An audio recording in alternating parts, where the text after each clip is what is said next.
ਵਾਹਿਗੁਰੂ ਸਾਹਿਬ ਜੀ। ਇੱਕ ਓੰਕਾਰ ਸਤਿਗੁਰ ਪ੍ਰਸਾਦ। ਸ੍ਰੀ ਨਾਨਕ ਅੰਗਦ ਗੁਰੂ ਅਮਰਦਾਸ ਪਦ ਬੰਦ। ਰਾਮਦਾਸ ਅਰਜਨ ਗੁਰੂ ਬਰ ਸ੍ਰੀ ਹਰਿ ਗੋਬਿੰਦ। ਹਰੀ ਰਾਏ ਹਰਿ ਕ੍ਰਿਸ਼ਨ ਗੁਰ ਤੇਗ ਬਹਾਦਰ ਚੰਦ। ਦਸਵੇਂ ਗੋਬਿੰਦ ਸਿੰਘ ਗੁਰੂ ਨਮੋ ਚਰਨ ਅਰਬਿੰਦ। ਜਿਸ ਮਹਿ ਅੰਮ੍ਰਿਤ ਗਿਆਨ ਹੈ ਮਾਣਕ ਭਗਤ ਵੈਰਾਗ। ਸ੍ਰੀ ਗੁਰੂ ਗ੍ਰੰਥ ਸਾਹਿਬ ਉਦਦ ਬੰਦੋਂ ਕਰ ਅਨੁਰਾਗ। ਸ੍ਰੀ ਗੁਰ ਸ਼ਬਦ ਕਮਾਏ ਜਿਨ ਜੀਤੇ ਪੰਚ ਵਿਕਾਰ। ਤਿਨ ਸੰਤਨ ਕੋ ਬੰਦਨਾ ਸਿਰ ਚਰਨਨ ਪਰ ਧਾਰ। ਏਕੰਕਾਰਾ ਸਤਿਗੁਰੂ ਤੇ ਪ੍ਰਸਾਦ ਸਚ ਹੋਏ। ਵਾਹਿਗੁਰੂ ਜੀ ਕੀ ਫਤਿਹ। ਬਿਘਨ ਬਿਨਾਸਨ ਸੋਏ। ਵਾਹਿਗੁਰੂ ਜੀ ਕਾ ਖਾਲਸਾ ਵਾਹਿਗੁਰੂ ਜੀ ਕੀ ਫਤਿਹ। ਗਰੀਬ ਨਵਾਜ ਚਵਰ ਤਖ਼ਤ ਦੇ ਮਾਲਕ ਜੁਗੋ ਜੁਗ ਅਟਲ ਦਸਾਂ ਪਾਤਸ਼ਾਹੀਆਂ ਦੀ ਆਤਮਿਕ ਜੋਤ। ਧੰਨ ਧੰਨ ਸ੍ਰੀ ਗੁਰੂ ਗ੍ਰੰਥ ਸਾਹਿਬ ਜੀ ਮਹਾਰਾਜ। ਗੁਰੂ ਪਾਤਸ਼ਾਹ ਜੀ ਦੀ ਕਿਰਪਾ ਰਹਿਮਤ ਹੋਈ ਹੈ ਜੋ ਗੁਰਮੁਖੋ ਸ਼ਾਮ ਦੇ ਸਮੇਂ ਆਪਾਂ ਨੂੰ ਮਹਾਰਾਜ ਨੇ ਸਤਸੰਗ ਘੜੀਆਂ ਬਖਸ਼ੀਆਂ ਹਨ। ਧੰਨ ਧੰਨ ਸ੍ਰੀ ਗੁਰੂ ਅੰਗਦ ਦੇਵ ਜੀ ਮਹਾਰਾਜ। ਗੁਰੂ ਪਾਤਸ਼ਾਹ ਜੀ ਦੀ ਅੰਸ਼ ਵੰਸ਼ ਤ੍ਰਿਹਣ ਵੰਸ਼ ਦੇ ਵਿੱਚ ਸਤਿਗੁਰੂ ਜੀ ਦੀ 12ਵੀਂ ਪੀੜ੍ਹੀ 'ਚ ਪੈਦਾ ਹੋਏ ਗੁਰਮੁਖ ਪਿਆਰੇ ਸ੍ਰੀਮਾਨ ਕਵੀ ਸੰਤ ਰੇਣ ਪ੍ਰੇਮ ਸਿੰਘ ਜੀ। ਉਹਨਾਂ ਦੁਆਰਾ ਰਚਿਤ ਦਸਾਂ ਪਾਤਸ਼ਾਹੀਆਂ ਦਾ ਇਤਿਹਾਸਕ ਗ੍ਰੰਥ ਸ੍ਰੀ ਗੁਰਪੁਰਬ ਪ੍ਰਕਾਸ਼ ਗ੍ਰੰਥ, ਜਿਸ ਦੀ ਲੜੀਵਾਰ ਜੋ ਕਥਾ ਚੱਲ ਰਹੀ ਹੈ। ਪਹਿਲੇ ਮਹੱਲੇ ਦੇ ਆਪਾਂ ਕਥਾ ਸਰਵਣ ਕਰ ਰਹੇ ਹਾਂ। ਧੰਨ ਗੁਰੂ ਨਾਨਕ ਦੇਵ ਜੀ ਸੱਚੇ ਪਾਤਸ਼ਾਹ ਭਾਈ ਬਾਲਾ ਭਾਈ ਮਰਦਾਨੇ ਸਮੇਤ ਸੁਮੇਰ ਪਰਬਤ ਪਰ ਪਹੁੰਚੇ ਹਨ। ਸਵਾਲ ਜਵਾਬ ਹੁੰਦੇ ਨੇ। ਭਰਥਰੀ ਸ਼ਰਾਬ ਦਾ ਪਿਆਲਾ ਭਰ ਕੇ ਲੈ ਕੇ ਆਇਆ। ਕਹਿਣ ਲੱਗਿਆ ਕਿ ਸ਼ਕੋਏ ਦੇ ਨਾਲ ਲਿਵ ਲੱਗ ਜਾਂਦੀ ਹੈ। ਉੱਥੇ ਫਿਰ ਮਹਾਰਾਜ ਨੇ ਅੰਤਰੀਵ ਅੰਮ੍ਰਿਤਮਈ ਸੱਚੀ ਮੱਤ ਦਾ ਉਪਦੇਸ਼ ਦਿੱਤਾ। ਗੁੜ ਕਰ ਗਿਆਨ ਧਿਆਨ ਕਰ ਧਾਵੈ, ਆਸਾ ਰਾਗ ਦਾ ਸ਼ਬਦ ਉਚਾਰਨ ਕਰਕੇ ਫਿਰ ਸਾਰਾ ਕੁਝ ਦੱਸਿਆ। ਗ੍ਰਸਤੀ ਕੈਸਾ ਹੁੰਦਾ ਹੈ। ਪਾਵਨ ਗੁਰਬਾਣੀ ਦੇ ਵਿੱਚ ਸ਼ਬਦ ਨੇ, ਸੋ ਗਿਰਹੀ ਜੋ ਨਿਗ੍ਰਹ ਕਰੈ, ਜਪ ਤਪ ਸੰਜਮ ਭੀਖਿਆ ਕਰੈ। ਆਤੂਤੀ ਕੌਣ ਹੈ ਔਰ ਉਦਾਸੀ ਕੌਣ ਹੈ। ਸੋ ਉਦਾਸੀ ਜੇ ਪਾਲੇ ਉਦਾਸ। ਤਿੰਨਾਂ ਸ਼ਲੋਕਾਂ ਦਾ ਕੱਲ ਆਪਾਂ ਜੋ ਵਿਚਾਰ ਕਰ ਲਈ ਸੀ। ਧੰਨ ਗੁਰੂ ਨਾਨਕ ਦੇਵ ਸੱਚੇ ਪਾਤਸ਼ਾਹ ਜੀ ਕਿਰਪਾ ਕਰਕੇ ਉਪਦੇਸ਼ ਦੇ ਰਹੇ ਆ। ਚਰਪੜਨਾਥ ਜਿਹੜਾ ਕਿ ਇੱਕ ਪਖੰਡੀ ਭੇਖ ਹੈ ਸਿੱਧਾਂ ਦੇ ਵਿੱਚ। ਆਮ ਆਪਾਂ ਕਹਿੰਦੇ ਫਲਾਣਾ ਪਖੰਡੀ ਹੈ। ਇਹ ਗੁਰਮੁਖੋ ਇੱਕ ਭੇਖ ਦਾ ਨਾਂ ਹੈ। ਤੇ ਅੱਜ ਕੱਲ ਤਾਂ ਜਿਹੜਾ ਕੋਈ ਬਹੁਤ ਜ਼ਿਆਦਾ ਪਖੰਡ ਕਰਦਾ ਉਹਨੂੰ ਕਹਿ ਦਿੰਦੇ ਆ ਪਖੰਡੀ। ਪਰ ਇਹ ਅਸਲ ਵਿੱਚ ਸਿੱਧਾਂ ਦਾ ਜਿਵੇਂ ਆਈ ਪੰਥ ਇੱਕ ਪਖੰਡੀ ਪੰਥ ਹੈ ਉਹਨਾਂ ਦਾ। ਇਹ ਜਿਹੜਾ ਸੀ ਇਹ ਸ਼ਬਦ ਦਾ ਨਾਂ ਤਾਂ ਅਸਲ ਵਿੱਚ ਸੀ ਪਾਪ ਖੰਡੀ। ਦੋ ਸ਼ਬਦਾਂ ਦਾ ਜੋੜ ਸੀ ਪਾਪ ਖੰਡੀ ਤੋਂ ਹੀ ਹੌਲੀ ਹੌਲੀ ਪਾਪ ਖੰਡੀ ਸ਼ਬਦ ਜਿਵੇਂ ਸੌਖਾ ਕਿਹਾ ਜਾਂਦਾ ਹੈ ਉਹ ਕਹਿਣਾ ਸ਼ੁਰੂ ਕਰ ਦਿੱਤਾ ਕਿ ਪਾਪ ਖੰਡੀ ਜਿਹੜਾ ਅਸਲ ਪਾਖੰਡੀ ਹੈ, ਪਾਪ ਖੰਡੀ ਉਹ ਕੈਸਾ ਹੁੰਦਾ ਹੈ। ਇੱਕ ਹੁੰਦੇ ਨੇ ਗੁਰਮੁਖੋ ਦੰਭ ਕਰਨਾ, ਅਸਲ ਵਿੱਚ ਜਿਹਨੂੰ ਅੱਜ ਕੱਲ ਆਪਾਂ ਪਖੰਡੀ ਕਹਿੰਦੇ, ਗ੍ਰੰਥਾਂ ਵਿੱਚ ਦੰਭੀ ਲਿਖਿਆ ਇਹਨਾਂ ਨੂੰ, ਦੰਭ ਕਰਦੇ ਧਰਮ ਦੇ ਨਾਮ ਤੇ। ਪਖੰਡੀ ਤਾਂ ਜੋਗੀਆਂ ਦਾ ਇੱਕ ਪੰਥ ਸੀ, ਫਿਰਕਾ ਸੀ, ਤੇ ਜੋਗੀਆਂ ਦੇ ਵਿੱਚ ਵੀ ਕਈ ਫਿਰਕੇ ਸਨ, ਜਿਨ੍ਹਾਂ ਵਿੱਚੋਂ ਜਿਵੇਂ ਜਿਹੜਾ ਆਈ ਪੰਥ ਸੀ ਉਹਨਾਂ ਦਾ ਉਹ ਮੁਖੀ ਸੀ। ਮਹਾਰਾਜ ਨੇ ਬਾਣੀ 'ਚ ਲਿਖਿਆ ਨਾ, ਆਈ ਪੰਥੀ ਸਗਲ ਜਮਾਤੀ ਮਨ ਜੀਤੈ ਜਗ ਜੀਤ। ਆਈ ਪੰਥ ਜਿਹੜਾ ਉਹ ਪ੍ਰਮੁੱਖ ਪੰਥ ਹੈ। ਜਿਵੇਂ ਆਪਾਂ ਸਿੱਖੀ ਵਿੱਚ ਕਹਿ ਦਿੰਦੇ ਹਾਂ ਵੀ ਦੇਖੋ ਨਿਹੰਗ ਪੰਥ, ਨਿਰਮਲੇ ਪੰਥ, ਉਦਾਸੀ ਪੰਥ, ਇਹ ਫਿਰਕੇ ਆ ਗਏ ਨਾ ਪੰਥ ਖਾਲਸੇ ਵਿੱਚ ਜਾਂ ਸਿੱਖੀ ਪੰਥ ਦੇ ਵਿੱਚ। ਇਸੇ ਤਰ੍ਹਾਂ ਜੋਗੀਆਂ ਦੇ ਪੰਥ ਵਿੱਚ ਵੀ ਫਿਰਕੇ ਆ, ਜਿਨ੍ਹਾਂ ਵਿੱਚੋਂ ਇੱਕ ਫਿਰਕੇ ਦਾ ਨਾਮ ਹੈ ਪਾਖੰਡੀ। ਇਹ ਪਾਖੰਡੀ ਹੈ। ਇੱਕ ਹੁੰਦਾ ਪਖੰਡੀ ਦੰਭੀ, ਜਿਵੇਂ ਕੰਨੇ ਤੋਂ ਰਹਿਤ। ਇਹ ਪਾ ਜਿਹੜਾ ਹੈ ਦੋ ਪੱਪਿਆਂ ਦਾ ਹੀ ਜੋੜ ਹੈ, ਪਾਪ ਖੰਡੀ। ਤੇ ਗੁਰੂ ਪਾਤਸ਼ਾਹ ਮਹਾਰਾਜ ਤੋਂ ਪੁੱਛਿਆ ਵੀ ਕਿਰਪਾ ਕਰੋ ਇਹ ਲੱਛਣ ਵੀ ਦੱਸ ਦੇਵੋ। ਇਹ ਆਪਾਂ ਇੱਥੇ ਤੱਕ ਜੋ ਉਦਾਸੀ ਤੱਕ ਕੱਲ ਵਿਚਾਰ ਹੋ ਗਈ ਸੀ। ਬੋਲੇ ਗੋਪੀ ਚੰਦ ਸਤ ਸਰੂਪ, ਪਰਮ ਤੰਤ ਮਹਿ ਰੇਖ ਨਾ ਰੂਪ। ਆਓ ਅੱਗੇ ਪਾਵਨ ਗੁਰਬਾਣੀ ਦੇ ਇਸ ਸ਼ਬਦ ਤੋਂ ਹੀ ਇਤਿਹਾਸ ਕਥਾ ਸਰਵਣ ਕਰੀਏ ਜੀ। ਸਤਨਾਮ ਸ੍ਰੀ ਵਾਹਿਗੁਰੂ ਸਾਹਿਬ ਜੀ। ਮਹੱਲਾ ਪਹਿਲਾ। ਸੋ ਪਾਖੰਡੀ ਜੇ ਕਾਇਆ ਪਖਾਲੇ।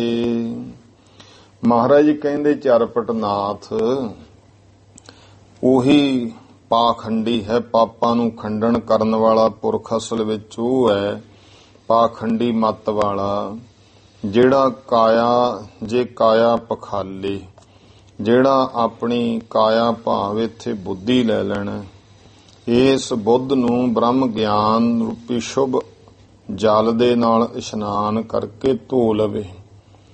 ਫਿਰ ਕਾਇਆ ਦੇਹ ਰੂਪ ਵੀ ਅਰਥ ਹੋ ਜਾਂਦੇ ਆ। ਦੇਹ ਨੂੰ ਨਾਮ ਰੂਪੀ ਜਲ ਨਾਲ ਇਸ਼ਨਾਨ ਕਰਕੇ ਅੰਤਰੀਵ ਤੋਂ ਸ਼ੁੱਧ ਕਰ ਲੈਂਦਾ ਹੈ।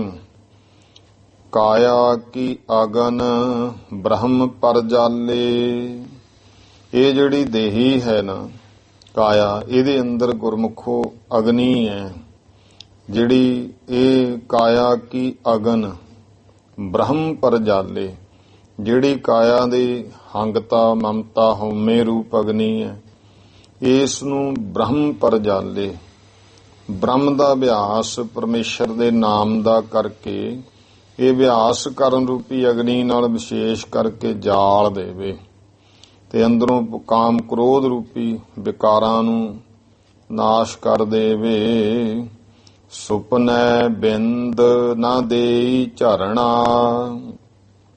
ਔਰ ਇਹ ਵੀ ਹੈ ਕਿ ਵਿਕਾਰੀ ਬਿਰਤੀ ਨਹੀਂ ਰੱਖਣੀ ਹੈ। ਜੋਗੀ ਕਹਿੰਦੇ ਸੀ ਅਸੀਂ ਜਿਹੜਾ ਜਤੀ ਸਤੀ ਰਹਿੰਦੇ ਆ, ਜਤ ਰੱਖਦੇ ਆ, ਮਹਾਰਾਜ ਕਹਿੰਦੇ ਸੁਰਤੀ ਕਰਕੇ ਵੀ ਉੱਠਣਾ। ਸੁਪਨੇ ਬਿੰਦ, ਸੁਪਨੇ ਵਿੱਚ ਵੀ ਬਿੰਦ ਨਾ ਦੇਈ ਝਰਣਾ। ਸੰਸਾਰ ਰੂਪੀ ਸੁਪਨੇ ਵਿੱਚ ਬਿੰਦ, ਇੱਥੇ ਫੁਰਨਾ ਵੀ ਹੈ, ਬਿਰਤੀ ਹੈ, ਇਹਨੂੰ ਭਾਈ ਝੜਨ ਨਹੀਂ ਦੇਣਾ ਹੈ। ਤਿਸ ਪਾਖੰਡੀ ਜਰਾ ਨਾ ਮਰਣਾ।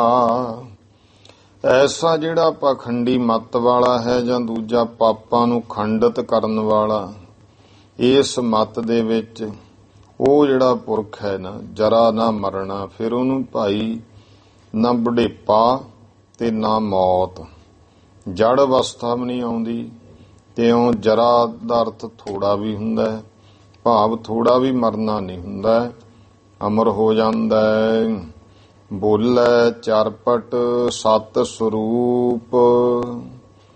ਗੁਰੂ ਪਾਤਸ਼ਾਹ ਮਹਾਰਾਜ ਬੋਲੇ ਕਹਿਣ ਲੱਗੇ, ਹੈ ਚਰਪਟ ਨਾਥ, ਜੋ ਵਾਹਿਗੁਰੂ ਪਰਮੇਸ਼ਰ ਹੈ ਉਹ ਸਤ ਸਰੂਪ ਹੈ, ਪਰਮ ਤੰਤ ਮਹਿ ਰੇਖ ਨਾ ਰੂਪ। ਇਉਂ ਭਾਈ ਜੋ ਪਰਮ ਤੰਤ ਵਾਹਿਗੁਰੂ ਪਰਮੇਸ਼ਰ ਹੈ, ਸਭ ਤੋਂ ਵੱਡਾ ਸਿਧਾਂਤ ਰੂ ਵਾਹਿਗੁਰੂ, ਉਹਦੇ ਵਿੱਚ ਕੋਈ ਮੱਛ ਕੱਛ ਇਤਿਆਦਿਕ ਰੇਖਾ ਨਹੀਂ ਹੈ, ਕੋਈ ਮਾਇਕੀ ਚਿੰਨ੍ਹ ਨਹੀਂ ਹੈ, ਨਾ ਕੋਈ ਉਸਦਾ ਰੂਪ ਆਕਾਰ ਹੈ। ਇਹ ਮਹਾਰਾਜ ਨੇ ਉਪਦੇਸ਼ ਦਿੱਤਾ।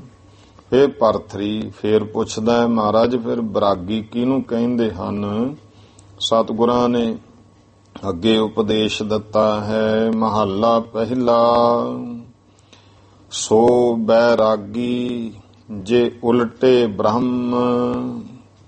ਮਹਾਰਾਜ ਕਹਿੰਦੇ ਅਸਲ ਵਿੱਚ ਵਿਰਾਗਮਾਨ ਉਹ ਹੈ ਭਾਈ ਜਿਹੜਾ ਆਪਣੇ ਮਨ ਨੂੰ ਬ੍ਰਹਮ ਵੱਲ ਉਲਟਾ ਕੇ ਲੈ ਜੇ, ਇਸ ਜੀਵ ਭਾਵ ਤੋਂ ਉਲਟਾ ਕੇ ਬ੍ਰਹਮ ਭਾਵ ਦੇ ਵਿੱਚ ਲੈ ਜਾਵੇ ਨਾ, ਪਰਮੇਸ਼ਰ ਵਿੱਚ, ਤਾਂ ਉਸ ਜਾਣੋ ਕਿ ਅਸਲ ਬੈਰਾਗੀ ਹੈ। ਗਗਨ ਮੰਡਲ ਮਹਿ ਰੂਪੈ ਥੰਮ। ਤੇ ਜਿਹੜਾ ਗਗਨ ਮੰਡਲ 10ਵਾਂ ਦੁਆਰ ਹੈ, ਇਹਦੇ ਵਿੱਚ ਫਿਰ ਸਵਾਸਾਂ ਨੂੰ ਸਥਿਤ ਕਰਨਾ, ਟਿਕਾਉਣਾ, ਤੇ ਬਿਰਤੀ ਭਾਵ ਸੁਰਤੀ 10ਵੇਂ ਦੁਆਰ ਦੇ ਵਿੱਚ ਟਿਕਾਉਣੀ ਹੈ। ਇਸ ਤਰ੍ਹਾਂ ਦਾ ਜੋ ਵਿਅਕਤੀ ਅਹਨਿਸ ਅੰਤਰ ਰਹਿ ਧਿਆਨ, ਔਰ ਬਿਰਤੀ ਐਸੀ ਟਿਕਾਉਣੀ ਹੈ ਕਿ ਅਹਨਿਸ ਅੰਤਰਾਤ ਦਿਨ ਸਾਡੇ ਅੰਤਰੀਵ ਹੀ ਬ੍ਰਹਮ ਦੇ ਧਿਆਨ ਵਿੱਚ ਜੋ ਰਹਿੰਦਾ ਹੈ। ਤੇ ਬੈਰਾਗੀ ਸਤ ਸਮਾਨ। ਉਹ ਜਿਹੜਾ ਬੈਰਾਗੀ ਹੈ, ਮਹਾਰਾਜ ਕਹਿੰਦੇ ਸਿੱਧੋ ਉਹ ਸਤ ਦੇ ਸਮਾਨ ਹੈ। ਸਤ ਕੌਣ ਹੈ? ਵਾਹਿਗੁਰੂ। ਆਦ ਸੱਚ ਜੁਗਾਦ ਸੱਚ, ਸੱਚ ਤੇ ਸਤ, ਸੱਚ ਸਰੂਪ ਵਾਹਿਗੁਰੂ ਦੇ ਸਮਾਨ ਹੈ। ਵਾਹਿਗੁਰੂ ਜੀ ਦੇ ਵਿੱਚ ਭੇਦ ਹੈ। ਬੋਲੇ ਭਰਥਰ ਸਤ ਸਰੂਪ। ਮਹਾਰਾਜ ਕਹਿਣ ਲੱਗੇ, ਹੈ ਭਰਥਰੀ ਜੋ ਵਾਹਿਗੁਰੂ ਸਤ ਸਰੂਪ ਹੈ, ਪਰਮ ਤੰਤ ਮਹਿ ਰੇਖ ਨਾ ਰੂਪ। ਉਸ ਪਰਮ ਤੰਤ ਬ੍ਰਹਮ ਦੇ ਵਿੱਚ ਕੋਈ ਵੀ ਰੇਖਾ ਨਹੀਂ ਹੈ, ਉਹਦਾ ਕੋਈ ਵਿਸ਼ੇਸ਼ ਰੂਪ ਨਹੀਂ ਹੈ। ਐਸਾ ਸਤਿਗੁਰੂ ਸੱਚੇ ਪਾਤਸ਼ਾਹ ਜੀ ਨੇ ਉਪਦੇਸ਼ ਦਿੱਤਾ। ਦੋਹਰਾ ਸੁਨ ਸਿੱਧਨ ਕੇ ਮਤਨ ਕੋ, ਸ੍ਰੀ ਗੁਰ ਸੂਰਜ ਗਿਆਨ। ਇੱਥੇ ਹੁਣ ਇਹ ਜਿਹੜਾ ਭਾਵ ਹੈ, ਇਹ ਸਿੱਧਾਂ ਵੱਲੋਂ ਕਿਹਾ। ਸੰਤ ਰੇਣ ਜੀ ਨੇ ਵੀ, ਇਹ ਸਿੱਧਾਂ ਨੇ ਜਦੋਂ ਆਪਣੇ ਮਤ ਦੀ ਗੱਲ ਕੀਤੀ, ਜੋ ਭਾਈ ਗਿਆਨ ਦੇ ਸੂਰਜ ਸ੍ਰੀ ਗੁਰੂ ਨਾਨਕ ਦੇਵ ਮਹਾਰਾਜ ਜੀ ਸੁਣ ਕਰਕੇ ਭਨੇ ਬਚਨ ਤਿਨ ਪ੍ਰਤ ਤਬੈ, ਨਿਜ ਮਤ ਕਰਣਾ ਖਾਨ। ਫਿਰ ਮਹਾਰਾਜ ਨੇ ਉਹਨਾਂ ਨੂੰ ਭਾਈ ਉਹਨਾਂ ਪ੍ਰਤੀ ਬਚਨ ਉਚਾਰਨ ਕੀਤੇ। ਅੱਗੇ ਫਿਰ ਉਸ ਤੋਂ ਅਗਲਾ ਸ਼ਲੋਕ ਹੈ, 6ਵਾਂ ਸ਼ਲੋਕ ਮਹਾਰਾਜ ਨੇ ਉਚਾਰਨ ਕੀਤਾ, ਨਿਜ ਮਤ ਕਰਣਾ ਖਾਨ। ਜੋ ਭਾਈ ਆਪਣੀ ਮਤ ਜਿਹੜੀ ਕਿਰਪਾ ਦੇ ਖਾਨ ਸਤਿਗੁਰੂ ਜੀ ਨੇ ਉਹਨਾਂ ਨੂੰ ਬਖਸ਼ਿਸ਼ ਕੀਤੀ, ਜੋ ਗੁਰਮਤ ਹੈ ਉਹ ਮਹਾਰਾਜ ਨੇ ਕਿਰਪਾ ਕਰਕੇ ਬਖਸ਼ਿਸ਼ ਕੀਤੀ। ਸ੍ਰੀ ਗੁਰੂ ਵਾਚ ਜੋ ਗੁਰਬਾਣੀ ਵਿੱਚ ਸਿਰਲੇਖ ਹੈ ਉਹ ਹੈ ਮਹੱਲਾ ਪਹਿਲਾ। ਕਿਉ ਮਰੈ ਮੰਦਾ ਕਿਉ ਜੀਵੈ ਜੁਗਤ। ਕਿਉ ਮਨ ਦਾ ਜਿਹੜਾ ਕਿਉ ਮਰੈ ਮੰਦਾ ਭਾਵ ਕਿਵੇਂ ਮਰੇ, ਕਿਉ ਜੀਵੈ ਜੁਗਤ, ਤੇ ਜਿਹੜਾ ਅਸਲ ਵਿੱਚ ਜੀਵਨ ਦੀ ਜੁਗਤੀ ਹੈ ਉਹ ਕਿਵੇਂ ਪ੍ਰਾਪਤ ਹੋਵੇ। ਭਾਵ ਜੁਗਤੀ ਨਾਲ ਇਹ ਸੰਸਾਰ ਦੇ ਵਿੱਚ ਕਿਸ ਤਰ੍ਹਾਂ ਜਿਉਣਾ ਚਾਹੀਦਾ ਹੈ। ਇਹ ਸਵਾਲ ਹਨ। ਕੰਨ ਪੜਾਏ ਕਿਆ ਖਾਜੈ ਭੁਗਤ। ਇਹ ਮਹਾਰਾਜ ਤੀਜੇ ਪ੍ਰਸ਼ਨ ਰੂਪ ਕਹਿੰਦੇ ਨੇ, ਕੰਨ ਪੜਾ ਕੇ ਜੋਗੀ ਬਣ ਗਿਆ। ਤੇ ਇਸ ਤਰ੍ਹਾਂ ਇਹੋ ਜਿਹੇ ਪੁਰਖ ਨੂੰ ਫਿਰ ਭਾਈ ਕਿਹੋ ਜਿਹਾ ਭੋਜਨ ਖਾਣਾ ਚਾਹੀਦਾ ਹੈ। ਆਸਤ ਨਾਸਤ ਏਕੋ ਨਾਉ। ਅਕਾਲ ਪੁਰਖ ਪਰਮੇਸ਼ਰ ਵਾਹਿਗੁਰੂ ਦਾ ਜੋ ਨਾਮ, ਉਹਦਾ ਆਸਤਕ ਸ਼ਰਧਾਲੂ ਰੂਪ ਹੋ ਕਰਕੇ ਤੇ ਨਾਮ ਔਰ ਰੂਪ ਆ ਸੰਸਾਰ ਨੂੰ ਨਾਸਤ ਨਾਸ਼ ਸਮਝੇ, ਇੱਕੋ ਨਾਮ ਨਾਲ ਹੀ ਜੁੜ ਜਾਵੇ। ਇਹਦੇ ਨਾਲ ਫਿਰ ਜਿਹੜਾ ਪਹਿਲਾ ਪ੍ਰਸ਼ਨ ਸੀ ਨਾ, ਕਿਉਂ ਮਰੈ ਮੰਦਾ, ਵੀ ਮਨ ਦਾ ਜਿਹੜਾ ਮੰਦਾ ਸੁਭਾਅ ਹੈ ਉਹ ਮਰ ਜਾਂਦਾ ਹੈ। ਆਸਤ ਨਾਸਤ, ਜੋ ਭਾਈ ਵਾਹਿਗੁਰੂ ਪਰਮੇਸ਼ਰ ਦਾ ਨਾਮ ਹੈ ਉਹੀ ਅਸਲ ਵਿੱਚ ਸਾਰਿਆਂ ਤੋਂ ਉੱਪਰ ਸਤ ਸਰੂਪ ਹੈ। ਆਸਤ ਨਾਸਤ, ਤੇ ਬਾਕੀ ਤਾਂ ਸਭ ਨਾਸ ਹੋਣ ਵਾਲੇ ਹਨ। ਇੱਕੋ ਨਾਮ ਹੀ ਨਾਮ ਹੈ ਜੋ ਪਰਮੇਸ਼ਰ ਦਾ। ਇਹਦੇ ਨਾਲ ਜਿਹੜਾ ਮਨ ਦਾ ਮੰਦਾ ਸੁਭਾਅ ਹੈ ਉਹ ਦੂਰ ਹੋ ਜਾਂਦਾ ਹੈ।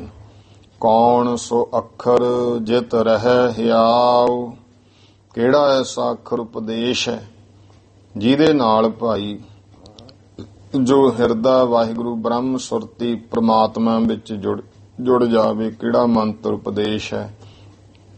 ਤਾਂ ਸਤਿਗੁਰੂ ਜੀ ਕਿਰਪਾ ਕਰਦੇ ਹਨ।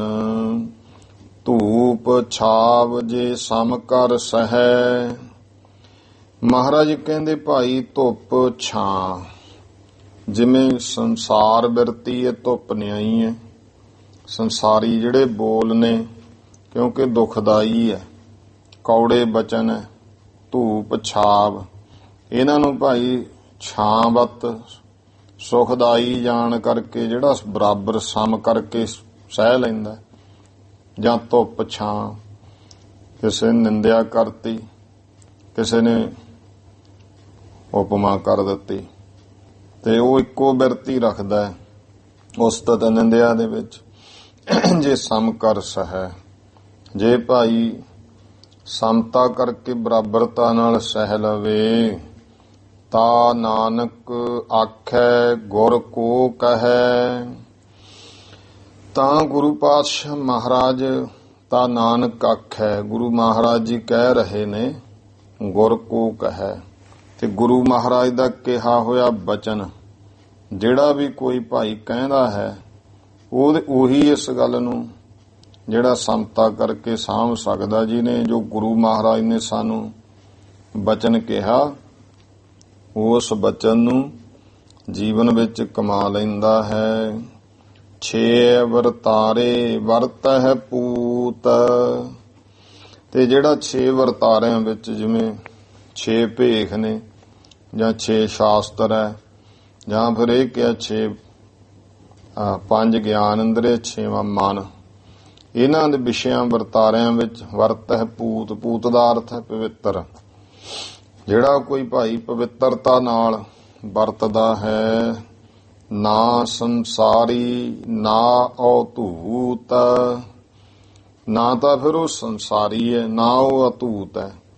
ਭਾਵ ਉਹਨੂੰ ਨਾ ਤਾਂ ਸੰਸਾਰੀ ਹੋਣ ਦਾ ਹੀ ਕੋਈ ਮਾਣ ਹੈ, ਮੈਂ ਬਹੁਤ ਵੱਡਾ ਗ੍ਰਸਤੀ ਹਾਂ, ਨਾ ਉਹਨੂੰ ਅਤੂਤ ਤਿਆਗੀ ਵਿਰਾਗੀ ਹੋਣ ਦਾ ਹੀ ਕੋਈ ਮਾਣ ਹੈ। ਇਹ ਹੈ ਕਿ ਉਹ ਮਾਣ ਤੋਂ ਰਹਿਤ ਹੋ ਜਾਂਦਾ ਹੈ। ਨਿਰੰਕਾਰ ਜੋ ਰਹਿ ਸਮਾਏ, ਤੇ ਜਿਹੜਾ ਵਾਹਿਗੁਰੂ ਜੀ ਦੇ ਵਿੱਚ ਸੁਰਤੀ ਕਰਕੇ ਉਹ ਸਮਾ ਜਾਂਦਾ ਹੈ। ਕਾਹੇ ਭੀਖਿਆ ਮੰਗਣ ਜਾਏ, ਫਿਰ ਉਹਨੂੰ ਲੋੜ ਹੀ ਨਹੀਂ ਪੈਂਦੀ ਭਾਈ ਉਹ ਕਿਸ ਵਾਸਤੇ ਭਿੱਖਿਆ ਮੰਗਣ ਜਾਂਦਾ, ਕੋਈ ਕੰਨ ਪੜਾਉਣ, ਕਿਉਂਕਿ ਰੀਤ ਸੀ ਨਾ, ਭਿੱਖਿਆ ਮੰਗਣ ਵਾਲੇ ਨੂੰ ਇੱਕ ਰੀਤੀ ਸੀ, ਉਹਨੂੰ ਕੰਨ ਪੜਾਉਣੇ ਪੈਂਦੇ ਸੀ, ਫਿਰ ਉਹ ਅਧਿਕਾਰ ਖੇਤਰ ਮੰਨਦੇ ਸੀ। ਹੁਣ ਇਹ ਭਿੱਖਿਆ ਮੰਗ ਸਕਦਾ। ਮਹਾਰਾਜ ਕਹਿੰਦੇ ਉਹਨੂੰ ਕੰਨ ਪੜਾ ਕੇ ਕੋਈ ਵੀ ਭਿੱਖਿਆ ਮੰਗਣ ਦੀ ਜ਼ਰੂਰਤ ਨਹੀਂ ਹੈ।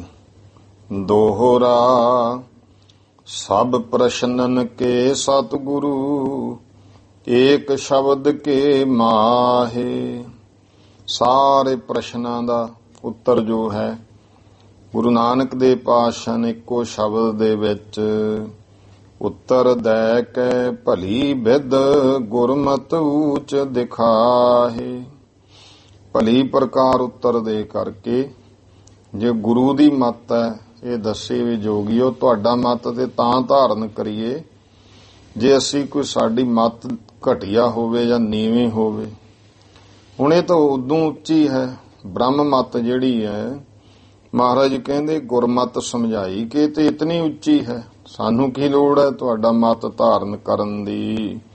ਸੁਨ ਕੈ ਸਿੱਧ ਤੂਸਨ ਭਏ, ਬੋਲੇ ਬਹੁਰ ਨਾ ਕੋਏ। ਇਹ ਸੁਣ ਕੇ ਜਿੰਨੇ ਸਿੱਧ ਸੀ ਸਾਰੇ ਚੁੱਪ ਕਰ ਗਏ। ਫਿਰ ਨਹੀਂ ਕੋਈ ਬੋਲਿਆ ਹੈ। ਚਰਚਾ ਮੈਂ ਹਾਰਤ ਨਹੀਂ, ਸਮਝਤ ਭੇ ਮਨ ਸੋਏ।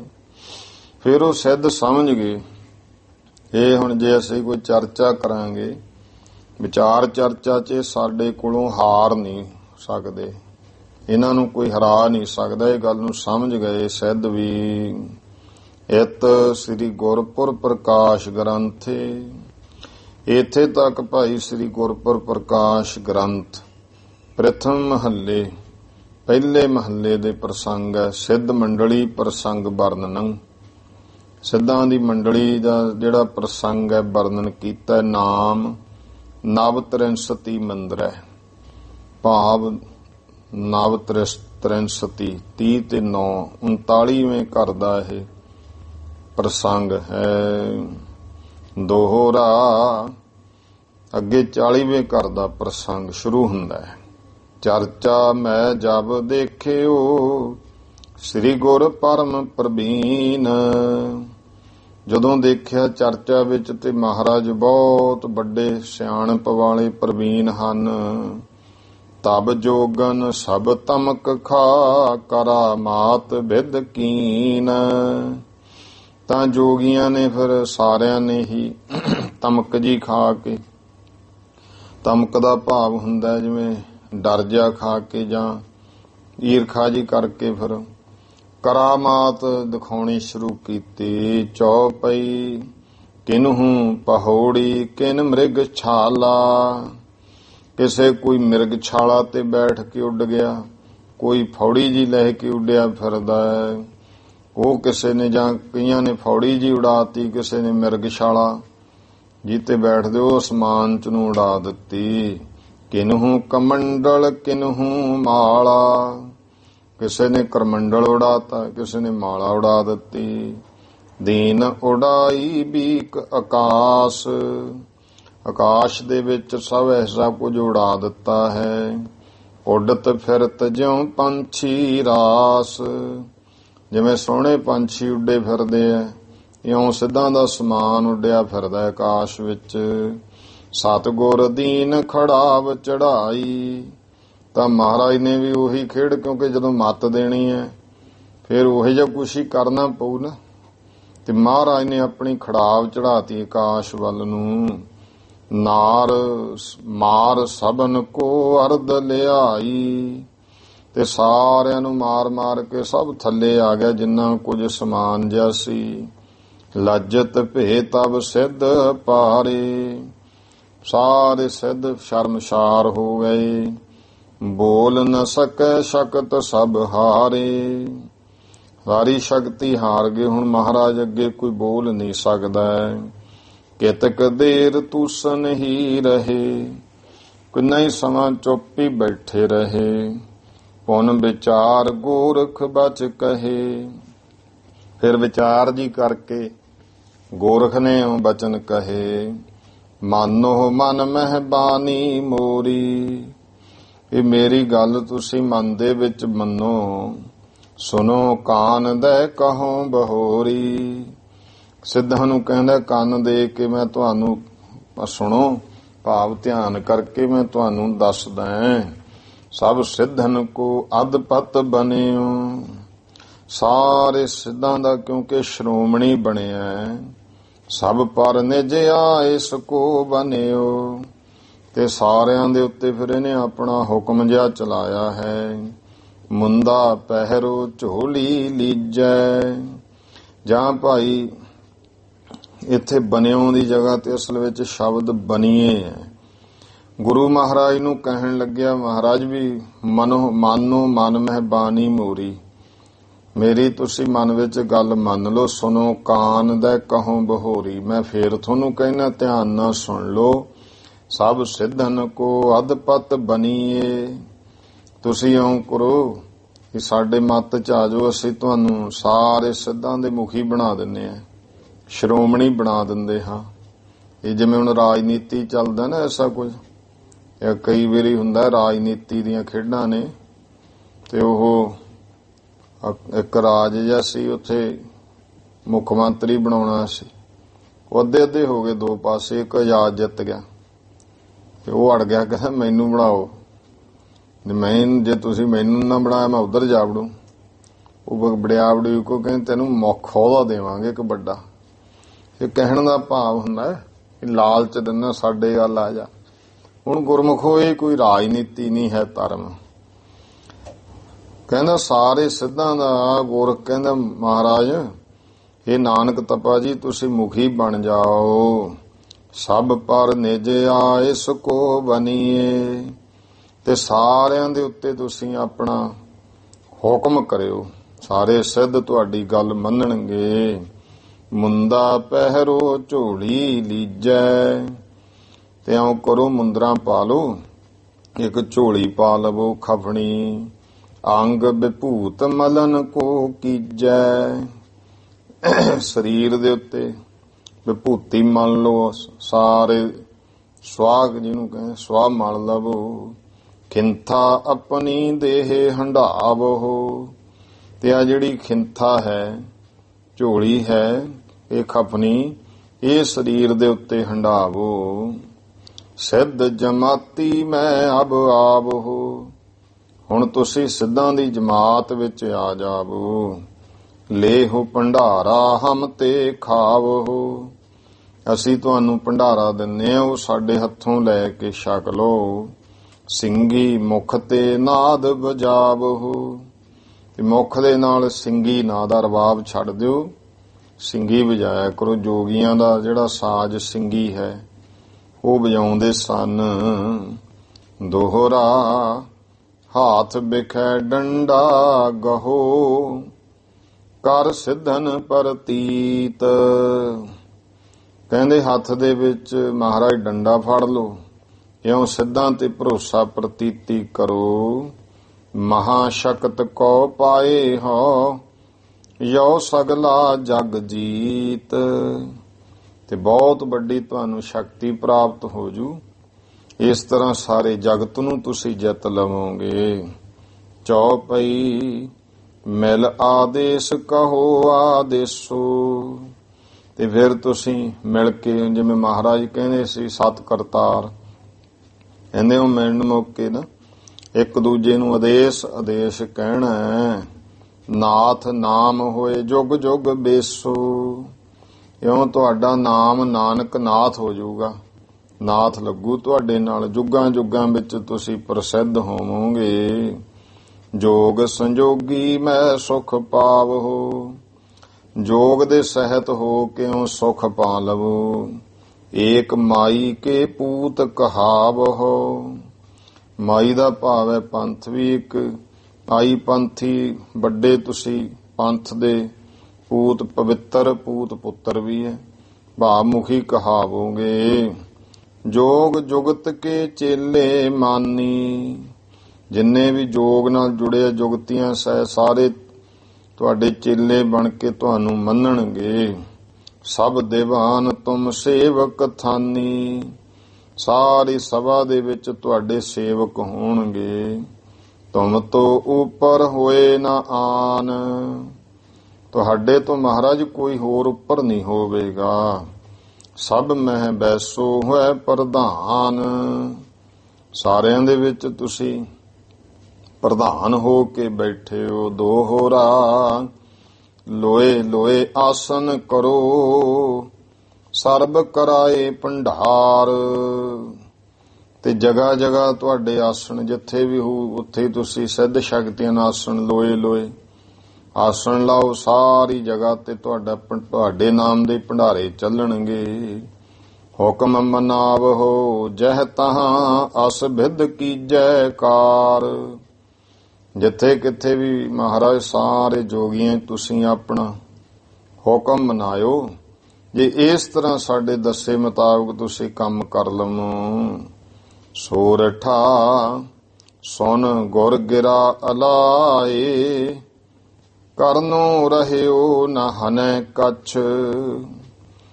ਗੁਰੂ ਮਹਾਰਾਜ ਜੀ ਸੁਣ ਕੇ ਕਹਿਣ ਲੱਗੇ ਵੀ ਭਾਈ ਅਸੀਂ ਐਸਾ ਕੁਝ ਵੀ ਨਹੀਂ ਕਰਨਾ, ਕਿਉਂਕਿ ਸਾਨੂੰ ਕੋਈ ਐਸਾ ਕਰਨਾ ਰਹਿ ਹੀ ਨਹੀਂ, ਅਸੀਂ ਤਾਂ ਸਭ ਕੁਝ ਪਹਿਲਾਂ ਹੀ ਕੀਤਾ ਹੋਇਆ ਹੈ। ਪੂਰਬ ਬਨਿਓ ਬਨਾਈ, ਅਬ ਨਵੀਨ ਕ੍ਰਿਤ ਕਿਆ ਕਰੈ। ਕਹਿਣ ਲੱਗੇ ਮਹਾਰਾਜ ਵੀ ਜੋਗੀਓ, ਜਿਹੜਾ ਕੁਝ ਤੁਸੀਂ ਦੱਸਦੇ ਹੋ ਇਹ ਤਾਂ ਅਸੀਂ ਪਹਿਲਾਂ ਹੀ ਪੂਰਵ ਭਾਵ ਇਹ ਤਾਂ ਸਾਰਾ ਕੁਝ ਮਹਾਰਾਜ ਕਹਿੰਦੇ ਪਹਿਲਾਂ ਹੀ ਸਾਡਾ ਕੀਤਾ ਹੋਇਆ ਹੈ। ਜਿੰਨਾ ਵੀ ਕੋਈ ਤੁਸੀਂ ਦੱਸ ਰਹੇ ਹੋ ਇਹ ਤਾਂ ਪਹਿਲਾਂ ਤੋਂ ਹੀ ਅਸੀਂ ਤਾਂ ਧਾਰਨ ਕਰੀ ਫਿਰਦੇ ਹਾਂ।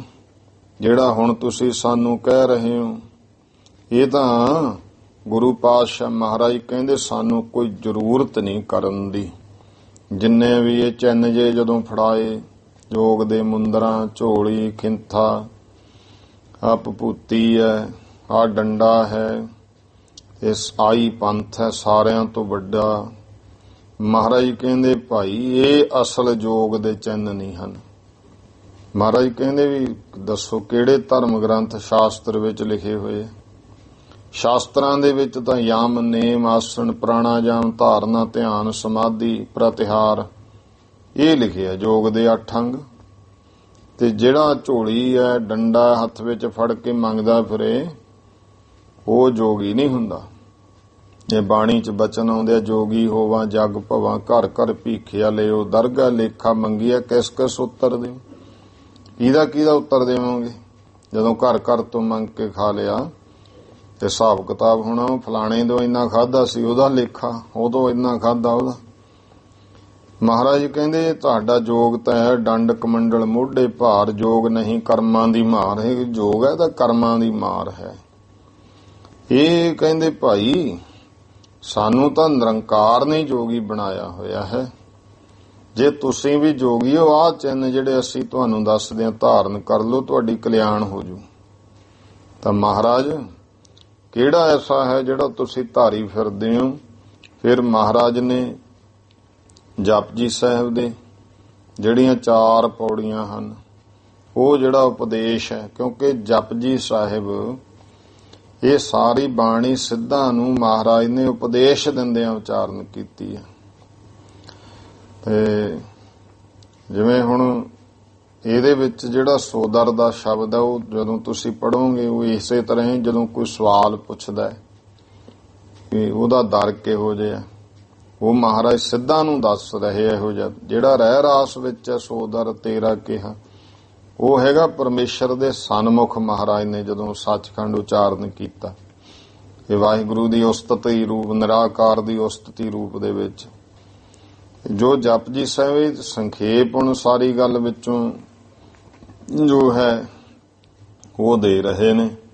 ਸ੍ਰੀ ਮੁਖ ਵਾਕ, ਜੋ ਭਾਈ ਸ੍ਰੀ ਮੁਖ ਵਾਕ ਹੈ ਭਾਵ ਸ੍ਰੀ ਗੁਰੂ ਨਾਨਕ ਦੇਵ ਪਾਤਸ਼ਾਹ ਜੀ ਦੀ ਉਚਾਰਨ ਕੀਤੀ ਜਪਜੀ ਸਾਹਿਬ ਦੀ ਬਾਣੀ, ਉਸ ਦੇ ਵਿੱਚ ਮਹਾਰਾਜ ਫਿਰ ਸਾਰਾ ਦੱਸਦੇ ਹਨ। ਮੁੰਦਾ ਸੰਤੋਖ ਸਰਮ ਪਤ ਝੋਲੀ, ਧਿਆਨ ਕੀ ਕਰਹਿ ਵਿਭੂਤ। ਮਹਾਰਾਜ ਕਹਿੰਦੇ ਅਸੀਂ ਪਾਈਆਂ ਮੁੰਦਰਾਂ ਕਿਹੜੀਆਂ, ਕਹਿੰਦੇ ਪਾਈਆਂ ਮਹਾਰਾਜ ਕਹਿੰਦੇ ਅਸਲ ਵਿੱਚ ਜਿਹੜੇ ਕੰਨ ਨੇ ਉਹ ਮਨ ਹੈ। ਜੇ ਹੁਣ ਮਨ ਹੀ ਹੈ ਨਾ, ਮਨ ਕਹਿੰਦਾ ਗੱਲ ਨੂੰ ਸੁਣ, ਫੇਰ ਹੀ ਕੰਨ ਸੁਣਦੇ। ਕੰਨਾਂ ਦਾ ਤਾਂ ਨਹੀਂ ਕੋਈ, ਕੰਨ ਤਾਂ ਇੱਕ ਜਰੀਆ ਬਣ ਗਿਆ। ਤੇ ਜੇ ਮਨ ਹੀ ਨਹੀਂ ਹਾਜ਼ਰ, ਕਈ ਵਾਰ ਬੰਦਾ ਕਹਿੰਦਾ ਵੀ ਆਹ ਗੱਲ ਦੁਆਰੇ ਦੱਸੀ, ਮੇਰਾ ਧਿਆਨ ਨਹੀਂ ਸੀ। ਕੰਨ ਤਾਂ ਉਦੋਂ ਵੀ ਖੁੱਲੇ ਸੀਗੇ ਪਰ ਉਹ ਗੱਲ ਨਹੀਂ ਯਾਦ ਰਹੀ, ਧਿਆਨ ਇੱਧਰ ਉੱਧਰ ਚਲਿਆ ਗਿਆ, ਪਤਾ ਨਹੀਂ ਲੱਗਿਆ। ਇਸ ਕਰਕੇ ਮਹਾਰਾਜ ਕਹਿੰਦੇ ਮੁੰਦਾ ਸੰਤੋਖ, ਇਹ ਜਿਹੜੇ ਮਨ ਰੂਪੀ ਕੰਨ ਹੈ ਨਾ, ਭਾਵ ਮਨ ਦੇ ਵਿੱਚ ਸੰਤੋਖ ਧਾਰਨਾ, ਇਹ ਅਸਲ ਮੁੰਦਰਾ ਹੈ। ਇਹ ਹੈ ਬਿੰਨਣਾ ਸੰਤੋਖ ਨਾਲ, ਮਨ ਨੂੰ ਸੰਤੋਖੀ ਕਰਨਾ। ਸਰਮ ਪਤ ਝੋਲੀ, ਫਿਰ ਜਿਵੇਂ ਚਿੱਪੀ ਹੈ, ਠੂਠਾ ਹੈ, ਇਹਦੀ ਜਗ੍ਹਾ ਤੇ ਸਰਮ। ਸਰਮ ਦਾ ਇੱਥੇ ਅਰਥ ਬਰਾਗ ਲੈ ਲੈਣਾ। ਬਰਾਗ ਪਤ, ਪਤ ਦਾ ਭਾਵ ਹੈ ਪਾਤਰ, ਬਰਾਗ ਰੂਪੀ ਭਾਂਡਾ ਹੈ। ਤੇ ਝੋਲੀ ਬ੍ਰਹਮ ਦੇ ਵਿੱਚ, ਉਹ ਬ੍ਰਹਮ ਜਿਹੜਾ ਵਿਆਪਕ ਹੈ ਸਾਰੀ ਜਗ੍ਹਾ ਤੇ, ਨਿਰਾਕਾਰ ਦੇ ਵਿੱਚ ਧਿਆਨ ਲਾਉਣਾ, ਉਹਨੂੰ ਵਿਆਪਕ ਰੂਪ ਜਾਣ ਕੇ। ਇਹ ਮਹਾਰਾਜ ਕਹਿੰਦੇ ਝੋਲੀ ਪਹਿਨੀ ਹੋਈ ਹੈ। ਧਿਆਨ ਕੀ ਕਰਹਿ ਵਿਭੂ, ਤੇ ਧਿਆਨ ਲਾਉਣਾ ਕੀ ਕਰੇ, ਇਹ ਇਉਂ ਵੀ ਗੁਰਮੁਖ ਕਹਿੰਦੇ ਆ ਵਿਭੂਤੀ ਲਾ ਕੇ ਕਰਨੇ, ਜਾਂ ਦੂਸਰਾ ਬ੍ਰਹਮ ਵਿੱਚ ਧਿਆਨ ਲਾਉਣਾ ਹੀ ਅਸਲ ਵਿਭੂਤੀ ਹੈ। ਇਹੀ ਵਿਭੂਤ ਲਾਉਣੀ ਹੈ। ਫਿਰ ਸਿੱਧ ਕਹਿੰਦੇ ਵੀ ਮਹਾਰਾਜ ਇਉਂ ਗੁਰਮੁਖਾਂ ਨੇ ਜਦੋਂ ਸੰਪਰਦਾ ਦੇ ਵਿੱਚ ਜਪਜੀ ਸਾਹਿਬ ਦੇ ਅਰਥ ਪੜ੍ਹਾਉਂਦੇ, ਉਹ ਅੱਗੇ ਦੀ ਅੱਗੇ ਪ੍ਰਸ਼ਨ ਰੂਪ ਪੜ੍ਹਾਉਂਦੇ ਸੀ ਵੀ ਮੁੰਦਰਾਂ ਤਾਂ ਦੋ ਹੁੰਦੀਆਂ, ਤੁਸੀਂ ਤਾਂ ਇੱਕੋ ਹੀ ਨਾਂ ਲਿਆ ਸੰਤੋਖ। ਮਹਾਰਾਜ ਕਹਿੰਦੇ ਸੰਤੋਖ ਤੇ ਸ਼ਰਮ ਇਹ ਦੋ ਮੁੰਦਰਾਂ ਨੇ। ਇਹ ਕਹਿੰਦੇ ਜੀ ਕੰਨ ਵੀ ਦੋ ਹੁੰਦੇ ਆ, ਮਹਾਰਾਜ ਕਹਿੰਦੇ ਮਨ ਤੇ ਬੁੱਧ, ਇਹ ਦੋਨੇ ਕੰਨਾਂ 'ਚ ਪਾਈਆਂ ਹੋਈਆਂ। ਵਿਚਾਰ ਦਾ ਭਾਂਡਾ ਫੜਿਆ ਹੋਇਆ ਹੈ। ਇਹੋ ਜਿਹਾ ਅਸੀਂ ਬ੍ਰਾਹਮਣ ਦੀ ਵਿਚਾਰ ਧਾਰਨੀ ਇਹੀ ਭਾਂਡਾ ਹੈ, ਸ਼ਰਧਾ ਰੂਪੀ ਝੋਲੀ ਹੈ। ਕਿਉਂਕਿ ਸ਼ਰਧਾਵਾਨ ਹੀ ਗਿਆਨ ਦੀ ਪ੍ਰਾਪਤੀ ਕਰ ਸਕਦਾ ਹੈ। ਕੱਲਰੀ ਜ਼ਮੀਨ 'ਚ ਬੀਜ ਬੀਜ ਦਿਓ, ਹਰਾ ਨਹੀਂ ਹੁੰਦਾ। ਨਿਸ਼ਰਦਕ ਪੁਰਖ ਕੋਈ ਵੀ ਸ਼ੁਭ ਗੁਣ ਨਹੀਂ ਪ੍ਰਾਪਤ ਕਰ ਸਕਦਾ। ਹੁਣ ਜਿਹੜੀ ਗੋਹਿਆਂ ਦੀ ਸਵਾਹ ਕੱਪੜ ਛਾਣ ਕੀਤੀ, ਮਹਾਰਾਜ ਕਹਿੰਦੇ ਉਹਨੂੰ ਵਿਭੂਤੀ ਕਹਿੰਦੇ। ਇਸ਼ਨਾਨ ਕਰਕੇ ਵੀ ਸਰੀਰ ਤੇ ਮਲਦੇ ਹੋ, ਛਾਣੀ ਖਾਕ ਵਿਭੂਤ ਚੜਾਈ ਮਾਇਆ ਕਾ ਮਗ ਜੋ ਹੈ। ਇਹ ਸਵਾਹ ਮਲਣ ਦੇ ਨਾਲ ਜੇ ਪ੍ਰਮਾਤਮਾ ਦੀ ਪ੍ਰਾਪਤੀ ਹੁੰਦੀ ਹੋਵੇ ਫਿਰ ਤਾਂ ਖੋਤਾ ਹੈ, ਸਵਾਹ 'ਚ ਲਿਟਦਾ ਹੈ। ਹਾਥੀ ਇਸ਼ਨਾਨ ਕਰਕੇ ਸਰੀਰ ਤੇ ਖੇਹ ਪਾ ਲੈਂਦਾ। ਜੇ ਰਾਖ ਪਾਉਣ ਨਾਲ ਹੀ ਜੋਗ ਹੁੰਦਾ ਹੈ, ਫਿਰ ਅਸੀਂ ਤੁਹਾਨੂੰ ਪੁੱਛਦੇ ਹਾਂ ਭਾਈ ਖੋਤਾ ਤੇ ਹਾਥੀ ਵੀ ਜੋਗੀ ਬਣ ਗਏ। ਜਿਹੜਾ ਰੋਮ ਰੋਮ ਵਿੱਚ ਰਮਿਆ ਹੋਇਆ ਪਰਮੇਸ਼ਰ ਹੈ, ਉਸ ਦਾ ਧਿਆਨ ਲਾਉਣਾ ਹੀ ਵਿਭੂਤੀ ਹੈ। ਇਉਂ ਇਹ ਮਹਾਰਾਜ ਕਹਿੰਦੇ ਅਸੀਂ ਪਾਈ ਹੋਈ ਹੈ। ਖਿੰਥਾ ਕਾਲ ਕੁਆਰੀ ਕਾਇਆ ਜੁਗਤ ਡੰਡਾ ਪ੍ਰਤੀਤ। ਇਹ ਮਹਾਰਾਜ ਕਹਿੰਦੇ ਤੁਸੀਂ ਕਹੇ ਖਿੰਥਾ ਪਾਓ ਗੋਦੜੀ, ਇਹ ਜਿਹੜੀ ਖੱਫਣੀ ਗੋਦੜੀ ਹੈ ਕਾਲ ਕੁਆਰੀ ਕਾਇਆ, ਦੇਹ ਨੂੰ ਕਾਲ ਰੂਪੀ ਲਾੜੇ ਤੋਂ ਕੁਆਰਾ ਰੱਖਣਾ। ਭਾਵ ਇਹਨੂੰ ਕਾਲ ਮੁੜ ਮੁੜ ਕੇ ਨਾ ਵਰੇ, ਮਾਰੇ ਨਾ, ਕਾਲ ਰੂਪੀ ਵਰ ਇਸ ਨੂੰ ਵਿਆਹ ਨਾ ਸਕੇ, ਇਹ ਅਮਰ ਹੋ ਜੇ। ਇਸ ਤਰ੍ਹਾਂ ਇਹ ਖਿੰਥਾ ਪਾਉਣੀ ਹੈ। ਜੁਗਤ ਡੰਡਾ ਪ੍ਰਤੀਤ, ਪ੍ਰਤੀਤ ਰੂਪੀ ਭਰੋਸੇ ਦੇ ਨਾਲ ਵਾਹਿਗੁਰੂ ਪਰਮੇਸ਼ਰ ਨਾਲ ਉਹਦੇ ਤੇ ਨਿਸ਼ਚਾ ਧਾਰ ਕੇ ਉਸ ਦੇ ਨਾਲ ਜੁੜ ਜਾਣਾ, ਉਹਦੇ ਨਾਮ ਨਾਲ ਜੁਗਤ ਜੁੜਨਾ। ਇਹ ਮਹਾਰਾਜ ਕਹਿੰਦੇ ਡੰਡਾ ਅਸੀਂ ਫੜਿਆ ਹੋਇਆ। ਗੁਰੂ ਨਾਨਕ ਦੇਵ ਸੱਚੇ ਪਾਤਸ਼ਾਹ ਹੁਣ ਜਿਵੇਂ ਦੇਖੋ ਜੋਤੀ ਜੋ ਸਮਾਏ ਜਦੋਂ ਸਣਦੇ ਹੀ ਸੱਚਖੰਡ ਗਏ ਆ ਮਹਾਰਾਜ। ਸਰੀਰ ਨੂੰ ਕਾਲ ਤੋਂ ਕੁਆਰੀ ਰੱਖਣਾ, ਕਾਲ ਉਹਨਾਂ ਦੀ ਦੇਹੀ ਨੂੰ ਵਰ ਨਾ ਸਕਿਆ, ਤੇ ਇਹੀ ਖੇਡ 6ਵੇਂ ਜਾਮੇ 'ਚ ਵੀ ਵਰਤਾਈ, ਸਣਦੇਹੀ ਵਾਲੀ ਇਹੀ 10ਵੇਂ ਜਾਮੇ 'ਚ ਵਰਤਾਈ ਗੁਰੂ ਮਹਾਰਾਜ ਜੀ ਨੇ। 10ਵੇਂ ਪਾਤਸ਼ਾਹ ਮਹਾਰਾਜ ਵੀ ਸਣ ਕੇ ਉਹਦੇ ਦਾ ਦੱਸਣਾ ਸੀ ਗੁਰੂ ਸਰੀਰ ਨਹੀਂ ਹੈ। ਜਦੋਂ ਤੱਕ ਮਹਾਰਾਜ ਕਹਿੰਦੇ ਭਾਈ ਇਸ ਦੇਹੀ ਜਾਂ ਦੂਸਰਾ ਭਾਵ ਹੈ ਕਿੰਥਾ ਕਾਲ ਕੁਆਰੀ ਕਾਇਆ, ਦੇਹੀ ਕੁਆਰੀ ਹੈ, ਉਦੋਂ ਹੀ ਕਾਲ ਰੂਪੀ ਲਾੜਾ ਫਿਰ ਉਹਨਾਂ ਵਰਦਾ ਨਹੀਂ ਨਾ ਕੁਆਰੀ ਰੱਖਣਾ। ਇਹ ਪਹਿਲਾਂ ਹੀ ਪ੍ਰਮਾਤਮਾ ਦੇ ਵਿੱਚ ਜੁੜਦਾ ਨਾ, ਇਹੀ ਸਾਡੀ ਖਿੰਥਾ ਹੈ। ਦੇਹੀ ਨੂੰ ਕਾਲ ਦੀ ਕੁਆਰੀ ਤੋਂ, ਜਾਂ ਇਹ ਸਮਝਣਾ ਕਿ ਇਹਦਾ ਕਾਲ ਦੀ ਕੁਆਰੀ ਹੈ, ਇਹਦਾ ਕਾਲ ਦੀ ਗ੍ਰਸੀ ਹੈ, ਬੁਰਕੀ ਹੈ। ਇਸ ਕਰਕੇ ਖੱਫਣੀ ਗੋਦੜੀ ਪਰਮੇਸ਼ਰ ਦੇ ਵਿੱਚ ਭਰੋਸਾ ਰੱਖ ਕੇ ਜੁੜ ਜਾਣਾ, ਇਹ ਸਾਡੇ ਲਈ ਡੰਡਾ ਹੈ। ਆਈ ਪੰਥੀ ਸਗਲ ਜਮਾਤੀ ਮਨ ਜੀਤੈ ਜਗ ਜੀਤ। ਸਿੱਧ ਕਹਿੰਦੇ ਫਿਰ ਮਹਾਰਾਜ ਜਿਹੜਾ ਆਈ ਪੰਥ ਹੈ ਸਾਡਾ ਮੁਖੀ ਪੰਥ ਹੈ। 12 ਪੰਥਾਂ ਵਿੱਚ ਜੋਗੀਆਂ ਦੇ 12 ਨੇ ਪੰਥ, ਤੇ ਤੁਹਾਡਾ ਫਿਰ ਕੀ, ਤੁਹਾਡਾ ਕਿਹੜਾ ਆਈ ਪੰਥ ਹੈ? ਮਹਾਰਾਜ ਕਹਿੰਦੇ ਆਈ ਪੰਥੀ ਸਗਲ ਜਮਾਤੀ। ਆ ਜਿੰਨੇ ਵੀ ਸਾਰੀ ਸ੍ਰਿਸ਼ਟੀ ਦੇ ਜੀਵ ਹੈ ਇਹੀ ਸਾਰੀ ਜਮਾਤ ਹੀ ਹੈ, ਤੇ ਸਾਡੇ ਲਈ ਇਹੀ ਆਈ ਪੰਥ ਹੈ। ਭਾਵ ਕਿ ਸਾਰਾ ਜੀਆ ਜੰਤ ਪੰਛੀ ਜਾਨਵਰ ਸਭ ਕੁਝ ਉਸ ਪਰਮਾਤਮਾ ਨੇ ਪੈਦਾ ਕੀਤਾ। ਇਹ ਆਈ ਪੰਥ ਹੈ। ਆਈ ਪੰਥੀ ਸਗਲ ਜਮਾਤੀ ਮਨ ਜੀਤੈ ਜਗ ਜੀਤ। ਉਹਨਾਂ ਕਿਹਾ ਸੀ ਨਾ ਜਗਤ ਨੂੰ ਜਿੱਤ ਲਓਗੇ, ਉਮਰ ਲੰਮੀ ਹੋ, ਸਾਰੇ ਨਮਸਕਾਰਾਂ ਕਰਨਗੇ। ਮਹਾਰਾਜ ਕਹਿੰਦੇ ਜਿਹਨੇ ਮਨ ਜਿੱਤ ਲਿਆ ਉਹਨੇ ਜਗ ਜਿੱਤ ਲਿਆ। ਜੇ ਮਨ ਨਹੀਂ ਜਿੱਤਿਆ ਤਾਂ ਜਗਤ ਕਿਵੇਂ ਜਿੱਤ ਲੂਗਾ। ਇਸ ਤਰ੍ਹਾਂ 12 ਪੰਥਾਂ ਵਿੱਚੋਂ ਆਈ ਪੰਥੀ ਜਿਹੜਾ ਜੋਗੀਆਂ ਦਾ ਸ਼੍ਰੋਮਣੀ ਹੈ, ਇਹਦੀ ਕਹਾਣੀ ਵੀ ਲਿਖੀ ਹੈ ਕਿ ਇਹ ਪੰਥ ਕਿਵੇਂ ਬਣਿਆ। ਇੱਕ ਮਾਈ ਦਾ ਨਾਮ ਸੀ ਆਈ, ਤੇ ਉਹ ਆਈ ਨਾਮ ਦੀ ਇੱਕ ਮਾਈ ਇੱਕ ਵਾਰੀ ਗੋਰਖ ਦੇ ਪੈਰੀਂ ਡਿੱਗ ਪਈ।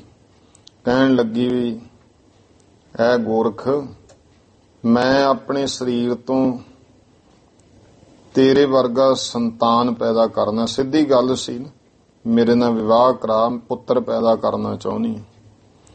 ਗੋਰਖਨਾਥ ਕਹਿੰਦਾ ਮਾਤਾ ਮੈਂ ਜਤੀਆਂ ਹੀ ਨਹੀਂ ਹੋ ਸਕਦਾ। ਜਦੋਂ ਬਹੁਤ ਤੀਬਰ ਇੱਛਾ ਉਹਨੇ ਦੱਸੀ, ਗੋਰਖ ਕਹਿੰਦਾ ਫਿਰ ਚੰਗਾ ਮੈਂ ਤੇਰੇ ਨਾਮ ਤੋਂ ਪੰਥ ਤੋੜ ਦਿੰਦਾ, ਇਹਦੇ ਨਾਲ ਤੇਰਾ ਨਾਮ ਰਹਿ ਜੂ। ਗੋਰਖਨਾਥ ਨੇ ਆਈ ਪੰਥ ਤੋਰਿਆ, ਜਿਹਨੂੰ ਸਾਰੇ ਸਿੱਧ ਲੋਕ ਮੁਖੀ ਪੰਥ ਕਹਿੰਦੇ 12 ਪੰਥਾਂ ਚੋਂ।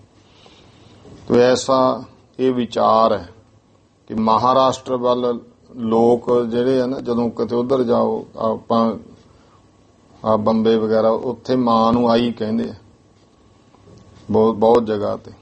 ਜੋਗੀਆਂ ਦੇ ਪੰਥ ਵਿੱਚ ਫਿਰ ਇਹ ਆਈ ਮਾਂ ਰੂਪ ਸ਼ਕਤੀ ਮੰਨੀ ਗਈ, ਇਸ ਕਰਕੇ ਵੀ ਆਈ ਪੰਥ ਕਿਹਾ।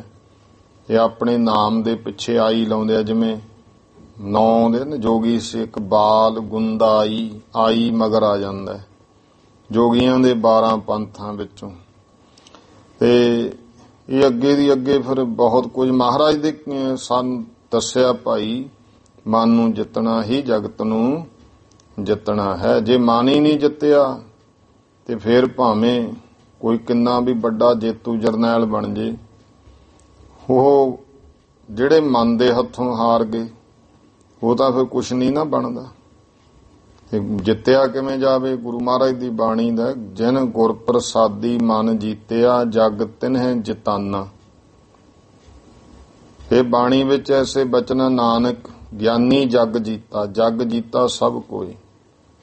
10ਵੇਂ ਪਾਤਸ਼ਾਹ ਮਹਾਰਾਜ ਸ੍ਰੀ ਦਸਮ ਗ੍ਰੰਥ ਸਾਹਿਬ ਦੇ ਵਿੱਚ ਬਚਨ ਕਰਦੇ ਆ, ਹਾਥ ਹਿਲਾਏ ਸੁਰਗ ਨਾ ਜਾਹੂ। ਮਹਾਰਾਜ ਕਹਿੰਦੇ ਜਿਹੜਾ ਉੱਠਦਾ ਸਵਰਗ ਦੀਆਂ ਗੱਲਾਂ ਕਰਦਾ, ਸਵਰਗ ਸੱਚਖੰਡ, ਭਲਾ ਦੱਸੋ ਇਹ ਐਵੇਂ ਹੱਥ ਹਿਲਾਉਣ ਨਹੀਂ ਚਲਿਆ ਜਾਊਗਾ ਸਵਰਗ ਵਿੱਚ? ਹਾਥ ਹਿਲਾਏ ਸੁਰਗ ਨਾ ਜਾਹੂ, ਜੋ ਮਨ ਜੀਤ ਸਕਾ ਨਹੀਂ ਕਾਹੂ। ਜਿਹੜਾ ਮਨ ਹੀ ਨਹੀਂ ਜਿੱਤ ਸਕਿਆ ਉਹ ਭਲਾ ਕਿਵੇਂ ਜਾ ਵੜੇਗਾ? ਇਹ ਮਹਾਰਾਜ ਨੇ ਕਿਹਾ ਆਪਣੋ ਮਨ ਕਰ ਮੋਹ ਜਿਹੇ ਆਨਾ। ਜਿਹਦਾ ਭਾਈ ਮਨ ਹੱਥ ਵਿੱਚ ਆ ਗਿਆ ਨਾ, ਪਾਰ ਬ੍ਰਹਮ ਕੋ ਤਿਨੀ ਪਛਾਨਾ, ਉਹਨਾਂ ਨੇ ਪਰਮੇਸ਼ਰ ਨੂੰ ਪਛਾਣਿਆ ਹੈ। ਇਹ ਗੁਰਮੁਖ ਪੁਰਸ਼ਿਓ ਗੁਰੂ ਦੀ ਮੱਤ ਦੁਆਰਾ ਇਹ ਮਨ ਨੂੰ ਰੋਕ ਲੈਂਦੇ ਆ। ਭਰਤਰੀ ਨੇ ਬਰਾਗ ਸ਼ਤਕ ਲਿਖਿਆ ਗ੍ਰੰਥ, ਫਿਰ ਉਹਨੇ ਫਿਰ ਪ੍ਰਭਾਵਿਤ ਹੋ ਕੇ ਮਹਾਰਾਜ ਤੋਂ ਲਿਖਿਆ ਸੀ। ਉਹ ਕਹਿੰਦਾ ਮਨ ਰਿਪ ਜੀਤਾ ਸਭ ਰਿਪ ਜੀਤੇ। ਰਿਪ ਨਾਮ ਦੁਸ਼ਮਣ ਹੁੰਦਾ ਹੈ।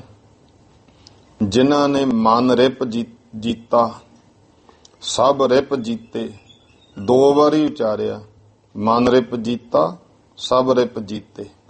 2 ਪੰਕਤੀਆਂ ਨੇ, ਇਹ ਹੈ ਕੋਈ 2 ਵਾਰੀ ਉਚਾਰੇ। ਦਾ ਭਾਵ ਕੀ ਹੈ? ਮਨ ਰਿਪ ਜੀਤਾ ਸਭ ਰਿਪ ਜੀਤੇ। ਜਿਨ੍ਹਾਂ ਨੇ ਮਨ ਰੂਪੀ ਦੁਸ਼ਮਣ ਜਿੱਤ ਲਿਆ, ਉਹਨਾਂ ਨੇ ਸਾਰੇ ਦੁਸ਼ਮਣ ਜਿੱਤ ਲਏ। ਮਨ ਰਿਪ ਜੀਤਾ ਸਭ ਰਿਪ ਜੀਤੇ। ਜਿਨ੍ਹਾਂ ਦੇ ਉੱਤੇ ਮਨ ਰੂਪੀ ਦੁਸ਼ਮਣ ਨੇ ਜਿੱਤ ਪਾ ਲਈ, ਉਹਨਾਂ ਦੇ ਸਮਝੋ ਸਾਰੇ ਦੁਸ਼ਮਣਾਂ ਨੇ ਜਿੱਤ ਪਾ ਲਈ। ਇਹ ਵਿਰਾਗ ਸ਼ਤਕ ਗ੍ਰੰਥ ਹੈ, ਭਰਤਰੀ ਦਾ ਲਿਖਿਆ ਹੋਇਆ, ਬਹੁਤ ਪੁਰਾਣਾ, ਤੇ ਹੁਣ ਘੱਟ ਸ਼ਬਦ ਹੈ ਆਪਣੇ ਕੋਲੇ ਹੈਗਾ ਇੱਥੇ। ਉਹ ਵੀ ਬਹੁਤ ਡੂੰਘੀ ਗੱਲ ਹੈ, ਉਹ ਪੜ੍ਹਨ ਸੁਣਨ ਵਾਲੀ ਹੈ। ਸਮੇਂ ਦੇ ਨਾਲ ਜਦੋਂ ਕਿਤੇ ਮਹਾਰਾਜ ਨੇ ਵਾਰੀ ਲਿਆਂਦੀ, ਉਹਦੀ ਵੀ ਕਥਾ ਹੋ ਜਾਊਗੀ। ਤੋ ਇਸ ਤਰ੍ਹਾਂ ਜਿਹੜਾ ਹੈ ਇੱਕ ਬਹੁਤ ਹੀ ਉੱਤਮ ਜਿਹੜਾ ਗ੍ਰੰਥ ਹੈ, ਇੱਕ ਉਹਦਾ ਵੀ ਉਪਦੇਸ਼ ਸੁਣਨ ਵਾਲਾ ਹੈ। ਉਹ ਹੈਗਾ ਨਾਰਾਇਣ ਹਰੀ ਉਪਦੇਸ਼ ਗ੍ਰੰਥ। ਤੇ ਹੁਣ ਇਹ ਗ੍ਰੰਥ ਘੱਟ ਮਿਲਦੇ ਆ। ਤੋ ਮਹਾਰਾਜ ਕਹਿਣ ਲੱਗੇ, ਉਹ ਮਨ ਜਿਨ੍ਹਾਂ ਨੇ ਜਿੱਤ ਲਿਆ, ਉਹਨਾਂ ਨੇ ਸਾਰੇ ਜਗਤ ਨੂੰ ਜਿੱਤਿਆ। ਆਦੇਸ਼ ਤਿਸੈ ਆਦੇਸ਼ ਸਿੱਧੂ। ਕਹਿੰਦੇ ਇਹ ਆਦੇਸ਼ ਕਿਹਨੂੰ ਕਰਦੇ ਆ? ਮਹਾਰਾਜ ਕਹਿੰਦੇ ਆਦੇਸ਼ ਉਹਨੂੰ, ਕਿਹਨੂੰ? ਤਿਸੈ ਆਦੇਸ਼, ਜੋ ਬ੍ਰਹਮ ਪਰਮੇਸ਼ਰ ਹੈ ਉਸੇ ਨੂੰ ਹੀ ਆਦੇਸ਼ ਹੈ। ਉਸ ਪ੍ਰਮਾਤਮਾ ਨੂੰ ਨਮਸਕਾਰ। ਕਿਹਨੂੰ? ਉਹ ਕੌਣ? ਆਦ ਅਨੀਲ ਅਨਾਦ ਅਨਾਹਤ ਜੁਗ ਜੁਗ ਏਕੋ ਵੇਸ। ਜਿਹੜਾ ਪ੍ਰਮਾਤਮਾ ਸਾਰੇ ਕੁਝ ਦਾ ਆਦ ਮੁੱਢ ਰੂਪ ਹੈ। ਅਨੀਲ, ਨੀਲ ਗਿਣਤੀ ਨੂੰ ਕਹਿੰਦੇ ਆ, ਜਿਵੇਂ ਲੱਖ ਕਰੋੜ ਵਗੈਰਾ ਗਿਣਦੇ ਜਾਈਏ ਨਾ, ਅਰਬ ਖਰਬ ਅੱਗੇ ਨੀਲ ਤੱਕ। ਨੀਲ ਭਾਵ ਜੋ ਅਨੀਲ ਹੈ, ਜਿਹਦਾ ਕੋਈ ਗਿਣਤੀ ਚ ਤੋਂ ਵੀ ਰਹਿਤ ਹੈ। ਅਨਾਦ, ਜੋ ਪਰਮੇਸ਼ਰ ਜਿਹੜਾ ਹੈ ਅਨਾਦ। ਅਨਾਦ ਦਾ ਭਾਵ ਹੈ ਅਨਆਦ, ਉਸ ਦਾ ਕੋਈ ਆਦ ਨਹੀਂ। ਤੇ ਅਨਾਹਤ, ਫਿਰ ਉਹ ਪ੍ਰਮਾਤਮਾ ਜੋ ਹੈ ਅਨਾਹਤ ਹੈ। ਅਨਹਤ, ਆਦ ਅਨੀਲ ਅਨਾਦ। ਹੋਰ ਸਾਰਿਆਂ ਦਾ ਉਹ ਆਦ ਹੈ, ਪਰ ਉਹਦਾ ਕੋਈ ਆਦ ਨਹੀਂ। ਅਨਾਦ, ਫਿਰ ਉਹ ਨਾਦੀ ਤੋਂ ਰਹਿਤ ਹੈ, ਉਹਦਾ ਕੋਈ ਮਾਤਾ ਪਿਤਾ ਨਹੀਂ ਹੈ।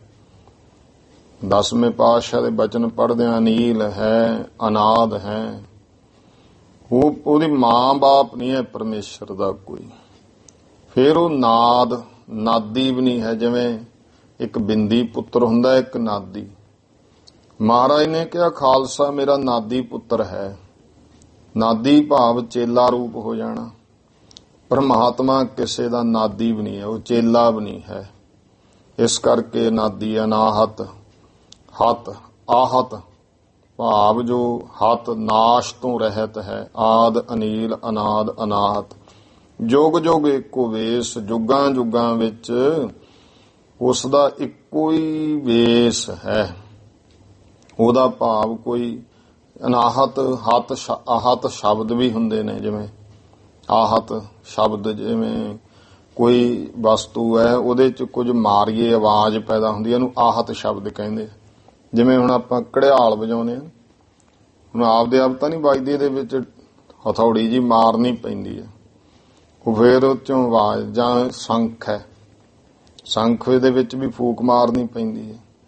ਵਾਜਾ ਸੁਰ ਦੱਬਾਂਗੇ, ਪੱਖਾ ਮਾਰਾਂਗੇ, ਫਿਰ ਇਹ ਆਹਤ ਸ਼ਬਦ ਹੁੰਦੇ, ਇਹਨਾਂ ਨੂੰ ਆਹਤ ਸ਼ਬਦ ਕਹਿੰਦੇ। ਇਹ ਗੁਰਮੁਖੋ ਜਿਹੜੇ ਨੇ ਸਰੀਰ ਜਦੋਂ ਖਤਮ ਹੁੰਦਾ ਨਾਲ ਹੀ ਖਤਮ ਹੋ ਜਾਂਦੇ ਆ। ਤੇ ਅਨਾਹਤ ਉਹ ਹੁੰਦਾ ਜਿਹੜਾ ਹਤਨ ਤੋਂ ਬਿਨਾਂ ਹੀ ਵੱਜੇ। ਮਹਾਰਾਜ ਕਹਿੰਦੇ ਜੁਗ ਜੁਗ ਏਕੋ ਵੇਸ। ਉਹ ਜੁਗਾਂ ਜੁਗਾਂ ਦੇ ਵਿੱਚ ਇੱਕੋ ਹੀ ਵੇਸ। ਅਕਾਲ ਪੁਰਖ ਪਰਮਾਤਮਾ ਜੋ ਸਦਾ ਇੱਕ ਸਥਿਰ ਹੈ।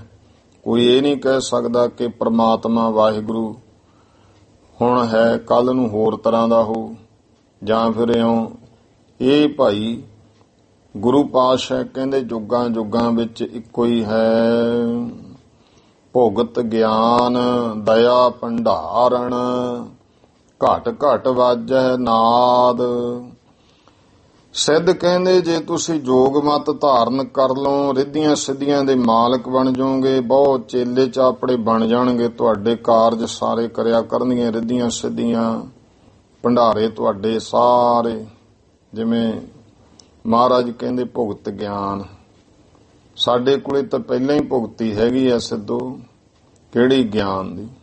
ਬ੍ਰਹਮ ਦਾ ਜੋ ਗਿਆਨ ਹੈ ਇਹੀ ਭੁਗਤੀ ਹੈ। ਭੋਜਨ ਭੁਗਤ ਉਸ ਪਦਾਰਥ ਨੂੰ ਕਿਹਾ ਜਾਂਦਾ।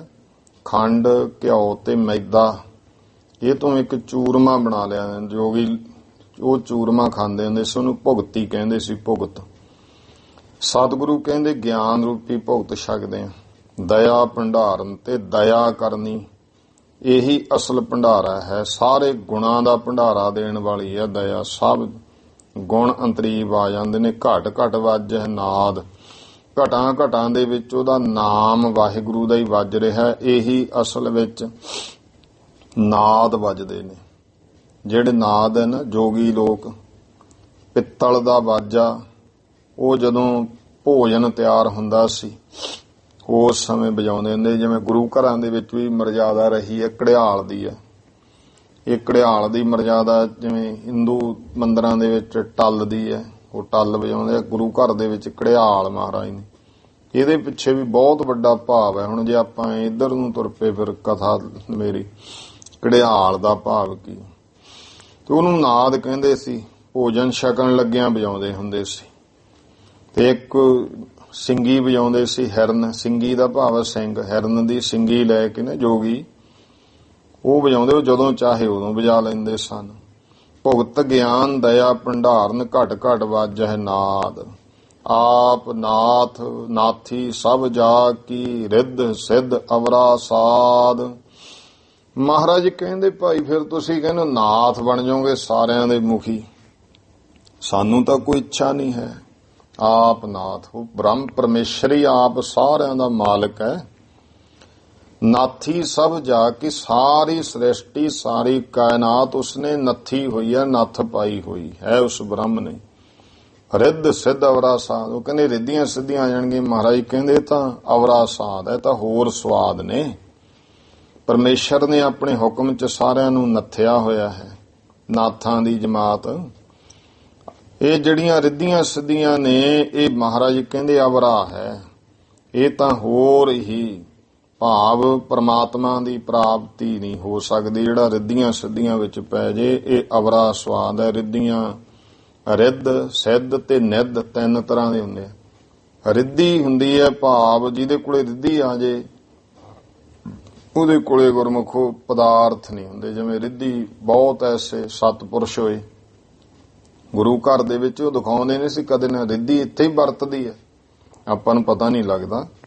ਤੁਸੀਂ ਦੇਖੋ ਕਈ ਵਾਰ ਸੰਗਤ ਕਿੰਨੀ ਆ ਜੇ ਵੱਧ ਤੇ ਉਹ ਅੱਗੇ ਬਜ਼ੁਰਗ ਕਹਿੰਦੇ ਨਹੀਂ ਹੁਣ ਤਾਂ ਆਪਾਂ ਪ੍ਰਵਾਹ ਨਹੀਂ ਨਾ ਕਰਦੇ, ਤਾਂ ਅਸਲ ਵਿੱਚ ਜਿਹੜਾ ਹੈ ਗੱਲ ਕਰਦੇ ਨੇ ਵੀ ਮਹਾਰਾਜ ਦੇ ਭੋਗ ਲੱਗਣ ਤੋਂ ਪਹਿਲਾਂ ਦੇਗ ਨਹੀਂ ਸੀ ਬਜ਼ੁਰਗ ਨੰਗੀ ਕਰਦੇ, ਤੇ ਉਹ ਜਿੰਨਾ ਟਾਈਮ ਵਰਤਾਉਣੀ ਨੰਗਾ ਨਹੀਂ ਸੀ, ਕੱਪੜਾ ਨਹੀਂ ਸੀ ਉੱਤੋਂ ਚੁੱਕਦੇ। ਕਹਿੰਦੇ ਨਹੀਂ ਤੇ ਬਰਕਤ ਰਹਿੰਦੀ ਹੈ।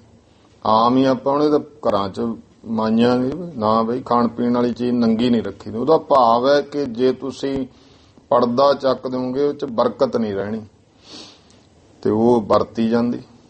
ਇਹੋ ਜਿਹੀਆਂ ਬੜੀਆਂ ਇੱਕ ਨਹੀਂ ਸੈਂਕੜੇ ਐਸੀਆਂ ਗੁਰੂ ਕਾਲ ਦੇ ਵਿੱਚ ਤਾਂ ਹੋਣੀਆਂ, ਉਦੋਂ ਬਾਅਦ ਵੀ ਗੁਰੂ ਕੇ ਗੁਰਸਿੱਖਾਂ ਸਾਧੂਆਂ ਦੇ ਨੇ ਵੀ ਇਹੋ ਜਿਹੀਆਂ। ਉਹ ਹੁੰਦੀ ਹੈ ਰਿੱਧੀ, ਰਿੱਧੇ ਹੋ ਜਾਣ ਵਾਲੇ ਪਦਾਰਥਾਂ ਦੀ ਤੋਟ ਨਹੀਂ ਰਹਿੰਦੀ।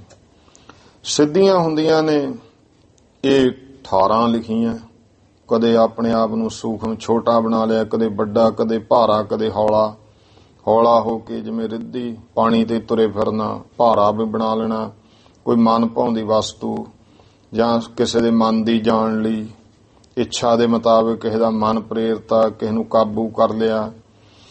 ਤੇ ਇਹ ਮੁੱਖ 8 ਨੇ ਤੇ ਜਿਹੜੀਆਂ ਮੁੱਖ ਹੈ ਫਿਰ ਗੌਣ ਨੇ ਛੋਟੀਆਂ ਸਿੱਧੀਆਂ। ਭੁੱਖ ਤੇ ਨਾ ਲੱਗਣੀ, ਕਿਸੇ ਦੀ ਦੂਰੋਂ ਗੱਲ ਸੁਣ ਲੈਣੀ, ਇਹੋ ਜੀ ਮਨ ਦੀ ਚਾਲ ਨਾਲ ਤੁਰ ਜਾਣਾ, ਜਿਹੋ ਜਿਹਾ ਚਾਹੇ ਉਹ ਜਿਹਾ ਰੂਪ ਬਣਾ ਲੈਣਾ, ਕਿਸੇ ਦੇ ਹੋਰ ਸਰੀਰ 'ਚ ਵੀ ਪ੍ਰਵੇਸ਼ ਕਰ ਜਾਂਦੇ। ਇਹੋ ਜਿਹੀਆਂ ਜਿਹੜੀਆਂ ਨੂੰ ਸਿੱਧੀਆਂ। ਅੱਗੇ ਨਿੱਧ ਖਜ਼ਾਨੇ ਨੂੰ ਕਹਿੰਦੇ ਆ। 9 ਤਰ੍ਹਾਂ ਦੇ ਖਜ਼ਾਨੇ ਹੁੰਦੇ, ਘੋੜੇ ਆ, ਧਨ ਹੈ, ਹੋਰ ਸੋਨਾ ਚਾਂਦੀ ਵਗੈਰਾ ਵਗੈਰਾ। ਇਹ 9 ਤਰ੍ਹਾਂ ਦੇ ਜਿਹੜੇ ਆ ਉਹ ਦੱਸੇ ਹਨ। ਗੁਰੂ ਪਾਤਸ਼ਾਹ ਮਹਾਰਾਜ ਕਹਿੰਦੇ ਸਾਰਾ ਅਵਰਾ ਸਾਧ ਇਹਨਾਂ 'ਚ ਪੈ ਕੇ ਬ੍ਰਹਮ ਪ੍ਰਵਾਹ ਪ੍ਰਾਪਤ ਨਹੀਂ ਹੁੰਦਾ ਹੈ। ਸੰਜੋਗ ਵਿਜੋਗ ਦੋਏ ਕਾਰ ਚਲਾਵਹਿ, ਲੇਖੇ ਆਵਹਿ ਭਾਗ। ਇਹ ਜਾਣੋ ਕਿ ਤੁਸੀਂ ਕਹਿੰਦੇ ਸਾਰਿਆਂ ਦੀ ਤੁਸੀਂ ਕਾਰ ਚਲਾਓਗੇ। ਮਹਾਰਾਜ ਕਹਿੰਦੇ ਸੰਜੋਗ ਵਿਜੋਗ ਦੋਏ ਕਾਰ ਚਲਾਵੈ। ਇਹ ਦੋਵੇਂ ਸੰਜੋਗ ਵਿਜੋਗ ਸਿੱਧੋ ਇਹ ਕਾਰ ਚਲਾਉਣ ਵਾਲੇ ਆ। ਪਰਾਲਬਧ ਸੰਜੋਗ ਪਦਾਰਥ ਮਿਲ ਜਾਂਦਾ ਤੇ ਕਰਮ ਕਰਕੇ ਫਿਰ ਵਿਜੋਗ ਪਦਾਰਥ ਦਾ ਵਿਛੋੜਾ ਵੀ ਹੋ ਜਾਂਦਾ ਹੈ। ਇਹੀ ਭੰਡਾਰੀ ਹੈ। ਲੇਖੇ ਆਵਹਿ ਭਾਗ। ਇਹ ਭਾਈ ਲੇਖਾਂ ਦੇ ਮੁਤਾਬਕ ਹੀ ਭਾਗ ਪ੍ਰਾਪਤ ਹੁੰਦੇ ਆ ਪਦਾਰਥ। ਆਦੇਸ਼ ਤਿਸੈ ਆਦੇਸ਼, ਸਾਡੀ ਨਮਸਕਾਰ ਹੈ, ਆਦੇਸ਼ ਹੈ। ਤਿਸੈ ਉਸ ਨੂੰ ਆਦੇਸ਼ ਹੈ। ਆਦ ਅਨੀਲ ਅਨਾਦ ਅਨਾਹਤ, ਜੁਗ ਜੁਗ ਏਕੋ ਵੇਸ। ਜੋ ਆਦ ਹੈ ਸਭ ਦਾ ਨੀਲ, ਗਿਣਤੀ ਤੋਂ ਰਹਿਤ ਅਨਾਦ ਹੈ। ਉਹਦਾ ਕੋਈ ਆਦ ਨਹੀਂ, ਅਨਾਹਤ, ਉਹਦਾ ਕੋਈ ਨਾਸ਼ ਨਹੀਂ ਹੁੰਦਾ। ਜੁਗਾਂ ਜੁਗਾਂ ਵਿੱਚ ਇੱਕੋ ਹੀ ਉਸ ਦਾ ਬੇਸ ਹੈ। ਉਹ ਪਰਮਾਤਮਾ ਭਾਵ ਸਦਾ ਐਸਾ ਹੀ ਹੈ। ਏਕਾ ਮਾਈ ਜੁਗਤ ਵਿਆਈ, 3 ਚੇਲੇ ਪਰਵਾਨ। ਉਹਨਾਂ ਨੇ ਕਿਹਾ ਸੀ ਤੁਸੀਂ ਆ ਜਾਓ ਤੁਹਾਡੇ ਚੇਲੇ ਬਣ ਜਾਣਗੇ। ਮਹਾਰਾਜ ਕਹਿੰਦੇ ਏਕਾ ਮਾਈ। ਏਕਾ ਕਹੀਏ ਇੱਕ ਪਰਮੇਸ਼ਰ ਨੇ, ਮਾਈ ਮਾਇਆ ਦੁਆਰਾ ਉਸ ਪ੍ਰਮਾਤਮਾ ਨੇ ਜੁਗਤ ਵਿਆਈ, ਫਿਰ ਮਾਇਆ ਦੁਆਰਾ ਜੁਗਤੀ ਸਹਿਤ ਇਹ ਵਿਆਈ, ਇਹ ਜਿਹੜੀ ਮਾਇਆ ਪ੍ਰਸੂਤ ਹੋ ਗਈ ਤੇ ਮਾਇਆ ਦੁਆਰਾ ਹੀ ਪਰਮੇਸ਼ਰ ਇੱਕ ਨੇ। ਫਿਰ ਅੱਗੇ ਤਿੰਨ ਚੇਲੇ ਪ੍ਰਵਾਨ, ਬ੍ਰਹਮਾ ਵਿਸ਼ਨ ਸ਼ਿਵ ਕਹਿ ਤੇ ਰਜੋ ਤਮੋ ਤੇ ਸਤੋ। ਅਸਲ ਵਿੱਚ ਇਹ ਤਿੰਨ ਗੁਣ ਹੈ ਤੇ ਸਨਾਤਨ ਹਿੰਦੂ ਮਤ ਵਿੱਚ ਇਹਨਾਂ ਨੂੰ ਭਾਈ ਤਿੰਨ ਦੇਵਤਿਆਂ ਰੂਪ ਵਿੱਚ ਕਿਹਾ। ਮਹਾਰਾਜ ਕਹਿੰਦੇ ਇਹ ਪ੍ਰਵਾਨ ਕਰਤੇ ਤੇ ਇਹ ਸਾਰਾ ਕੁਝ ਗੁਣ ਰੂਪ ਹੋ ਕਰਕੇ ਫਿਰ ਇਹ ਕਾਰ ਚਲਾਉਂਦੇ ਨੇ। ਕਿਸ ਤਰ੍ਹਾਂ? ਇੱਕ ਸੰਸਾਰੀ, ਇੱਕ ਭੰਡਾਰੀ, ਇੱਕ ਲਾਏ ਦੀ ਬਾਣ। ਇਹ ਸੰਪਰਦਾ ਦੇ ਵਿੱਚ ਦੀ ਤੇ ਬਾਣ ਅਲੱਗ-ਅਲੱਗ ਪੜ੍ਹਾਇਆ ਜਾਂਦਾ, ਮੁੱਖ ਪਾਠ ਇਹ ਹੈ। ਤੇ ਦੂਜਾ ਦੀ ਬਾਣ ਇਕੱਠਾ ਪਾਠ ਵੀ, ਉਹ ਵੀ ਸ਼ੁੱਧ ਹੈ, ਉਹ ਵੀ ਜਿਹੜਾ ਹੈ ਕਰ ਸਕਦੇ ਆ। ਪਰ ਮੁੱਖ ਰੂਪ ਦੇ ਵਿੱਚ ਜਦੋਂ ਜਪਜੀ ਸਾਹਿਬ ਪੜ੍ਹਦੇ ਆ, ਉਹ ਸਾਨੂੰ ਇਹੀ ਉਹ ਸੰਤ ਕਰੋਨਿਕ ਨੇ ਵੀ ਇੱਕ ਲਾਏ ਦੀ ਬਾਣ, ਥੋੜਾ ਰੁਕ ਕੇ ਦੀ ਬਾਣ ਅੱਡ ਅੱਡ ਪੜ੍ਹ ਲਿਆ ਕਰੋ। ਮੁੱਖ ਅਰਥ ਇਹਦੇ ਵੀ ਕਰਦੇ ਤੇ ਦੀਵਾਨ ਦੇ ਵੀ ਅਰਥ ਜਿਹੜੇ ਆ ਹੋ ਜਾਂਦੇ ਆ। ਇੱਕ ਸੰਸਾਰੀ ਕਹਿੰਦੇ, ਇੱਕ ਤਾਂ ਫਿਰ ਸੰਸਾਰੀ ਹੋ ਗਿਆ ਰਜੋ ਗੁਣ ਬ੍ਰਹਮਾ ਰੂਪ ਜਿਹਨੂੰ ਕਹਿਤਾ ਉਤਪਤੀ ਕੀਤੀ। ਇੱਕ ਭੰਡਾਰੀ, ਭੰਡਾਰੀ ਰੂਪ ਹੋ ਕੇ ਗੁਣ ਸਤੋ ਗੁਣੀ ਵਿਸ਼ਨੂੰ ਰੂਪ ਹੋ ਗਿਆ। ਇੱਕ ਲਾਏ ਦੀ ਬਾਣ, ਇੱਕ ਲੈਤਾ ਕਰਨ ਦੀ ਬਾਣ ਡਿਊਟੀ ਕਰਦਾ ਹੈ।